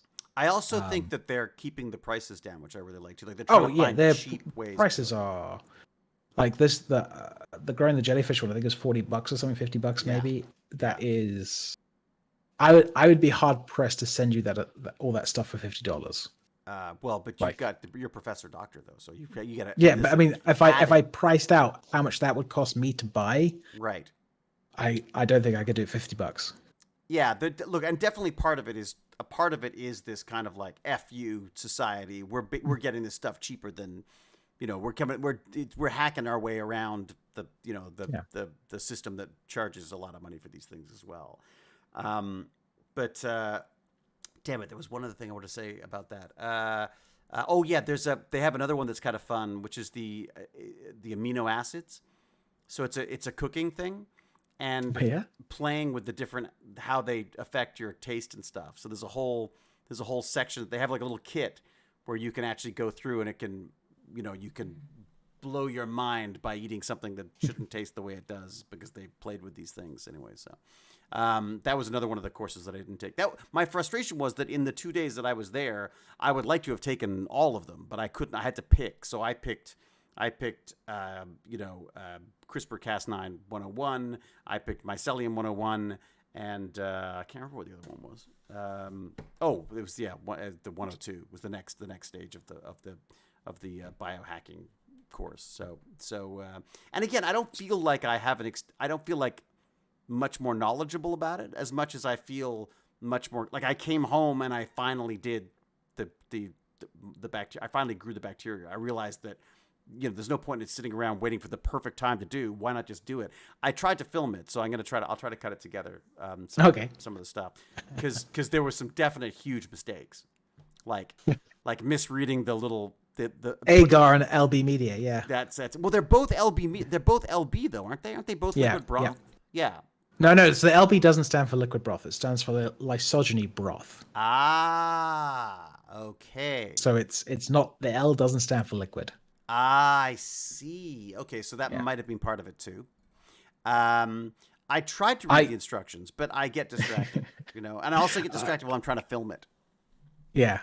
No, it's the times I've streamed from the lab, it's always like, oh, I'll just do this, and it's like the two separate parts of your brain trying to juggle. Like, I can do the science, and then making sure the stream stuff is going correctly is it's difficult. It's weird, isn't it? I mean, like, I also find I used to get nervous starting streams. I don't even bother now. I don't worry at all now. I just go and I figure, like, you know what? Everyone knows me enough to know that it's going to be a mess up anyways. So I'm not even going to worry about it. To me, it's just about, again, having the chat, having the sort of the community aspect is fantastic. So, all right, I should go. I can feel myself fading and I'll have to go make dinner.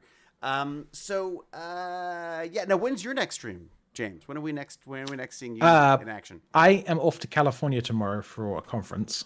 So probably the week California. after. Where are you going? Anaheim. So right next to Disneyland. Oh God, I'm so sorry. Well, just spend some time. I hate Disneyland as well. Spend some time in Santa Monica for me. The weird thing is, I actually really liked Disneyland. I don't think I'd like it now. There's too few masks and too many viruses. But I thought that, I mean, it's such a well-run place that the uptight me quite enjoyed it. I realized I don't like being in lines if I think someone else might be jumping them. But if you know there's no other way through, I'm like, fine. Half an hour, not a problem. As long as I know nobody's like weaseling their way to the front or something. I just didn't like the cost. Oh God, it's so. And 2 parks, and you have to pay for both parks. Extraordinarily expensive. I'll tell you what else. We were very, very lucky. We went to this thing. There's a place called Club 30 or 50 years. I can't remember what it's called. It's this incredibly elite little. Not elite's the wrong word.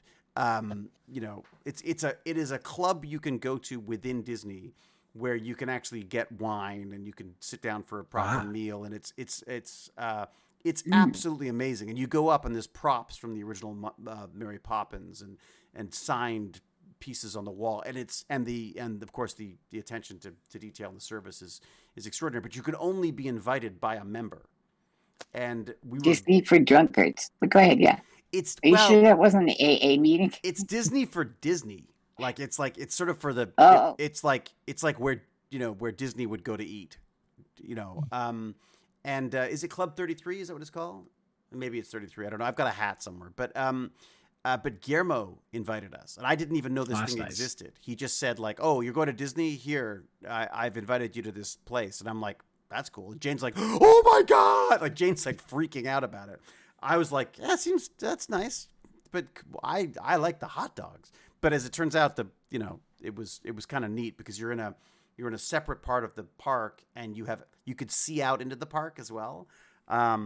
And the people who work there will tell you stories about the park from way back when, and the different people used to come into the restaurant and stuff. And there's only I only saw like 5 or 6 tables there. I mean, it's really it's quite an amazing experience. But Yeah, I think Now, is it true they gave you a remote so you could shock any of the performers whenever you wanted, like if Goofy's getting out of Winnie the hand, Pooh costume? yeah. Yeah. Do they? There's all sorts of like revelations about how evil that place is now, isn't it? Like about how you've got to just, if you're in the costume, you might as well just wet yourself. You don't have time to, unless it's on a break, whatever. There's a Santa Claus parade here every year that they have, and they came to the school to try to recruit kids to go and be in this thing, and we were horrified to hear that there were these upside down clown things. So it's basically people would walk upright, but their costume looked like a clown walking on their hands.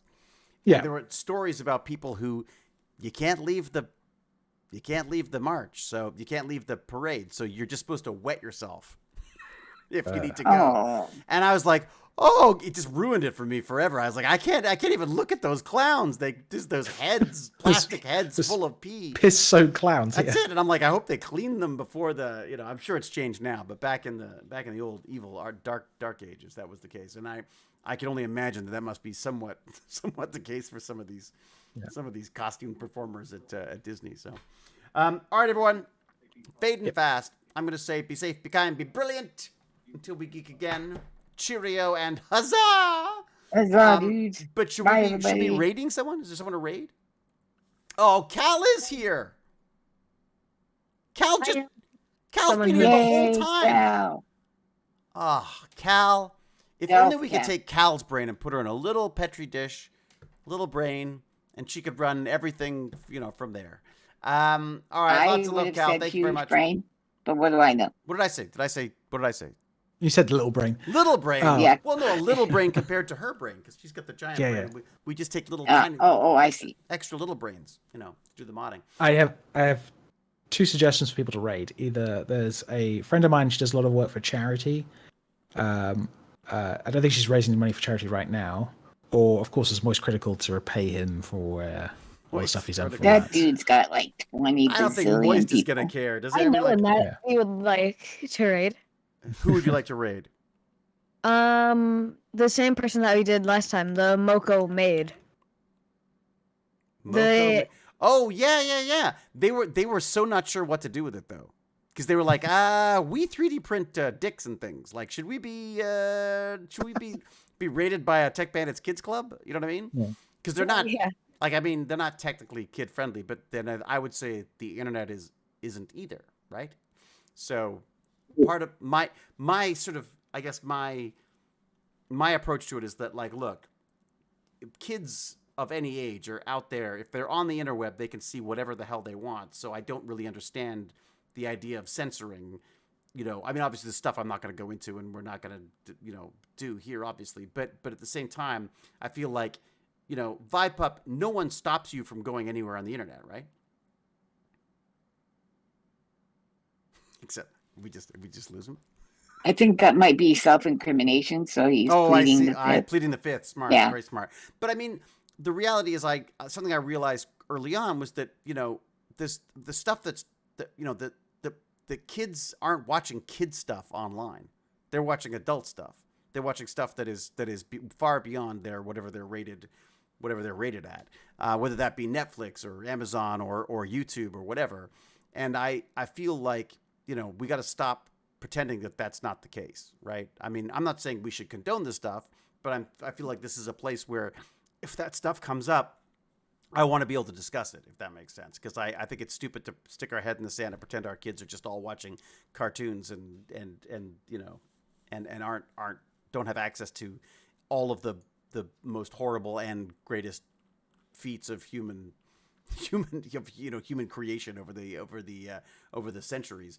You know, they have access to everything on the internet. Let's just I want this to be a place where if they want to discuss that stuff, they can do it. So there you go. Do you need a hand digging that grave there, David? Yeah, thank you, the adored ones. I'm doing a great job of it, aren't I? Okay, so let's go. Since James was so kind to come in and help us out, I think the idea of helping out somebody who's doing some charity work as well, I think, and mixing it up a bit. Should we go there? What can you? There I chucked it in the chat. Yeah, NJ Coffee Junkie. Okay, now remind me, how do I raid? I never remember how to do this. Is it an exclamation mark or is it a slash? I think it's a slash, isn't it? Raid. I think it's exclamation raid. Is it exclamation raid? Damn it! The slash for everything else. I think it's.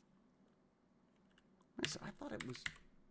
Yeah, raid. No, it is slash. It is slash. Okay. I think so. Yay! Wait a second. I was right for once. Oh, Okay. goodness. Yes, Don't nice. take note, everybody. Make sure you clip this part where I was right about something. All right. November again, 8th. Dr. James R. Gurney. Thank you so much. My pleasure. The Vipup, as always, you're the best, even if you can't hear us. He's the best. And Thank Gimpy you. G, I'm sorry you found us again, Gimpy, but That's know. okay. It's, you Everybody just go check haven't out found Gimpy the G. firewall. Everyone go check out Gimpy G's channel. Make sure you're looking at. You still got that fundraising thing up as well? I do. I've changed it to just be for the van, so people know great. exactly what the money would go for. Perfect. All right. Van burnt down. Need a new van. Gimpy G's van was destroyed in the house fire, but of course, because it wasn't actually parked in the house, their insurance company has refused to pay for it. And True. So we're going to raise some money and get him kitted out with the coolest of all Sprinter vans, with big giant arms to carry him around, and basically some kind of an evil mobile of some sort for him. True. It'd be nice. All right, I'm gonna go for the raid, and we'll talk to y'all. What is it? Tuesday, so I'll probably talk to you tomorrow. Actually, if I can, I'm gonna try to get back on tomorrow. Okay. Well, I'd right. like to. I'll shoot you a message because there's some cool stuff we might be able to do. Sweet, let's do it. All right, thank you all. Okay. Till we geek again. Cheerio. Bye. Bye. And then I do the raid, and I always forget that it doesn't actually stop. I always think like when I hit the raid that it's gonna stop, but of course it doesn't stop. You have to do the raid part first. So, all right, we're going in. Here we go. Oh, still 3 seconds, 2 seconds, 1 second. Here we go. Raiding now. And We did it. we did it. That was a really fun chat, I gotta say. We covered a lot of stuff today. It was. I gotta stop our stream too before I get. I've got to run as well. I've got to get to this party. Go enjoy the party. Let us know. Yeah, thank you so much. All right, man. Thanks. Talk to you again, soon. bud. Cheers. No worries. My Bye. pleasure. Bye, guys.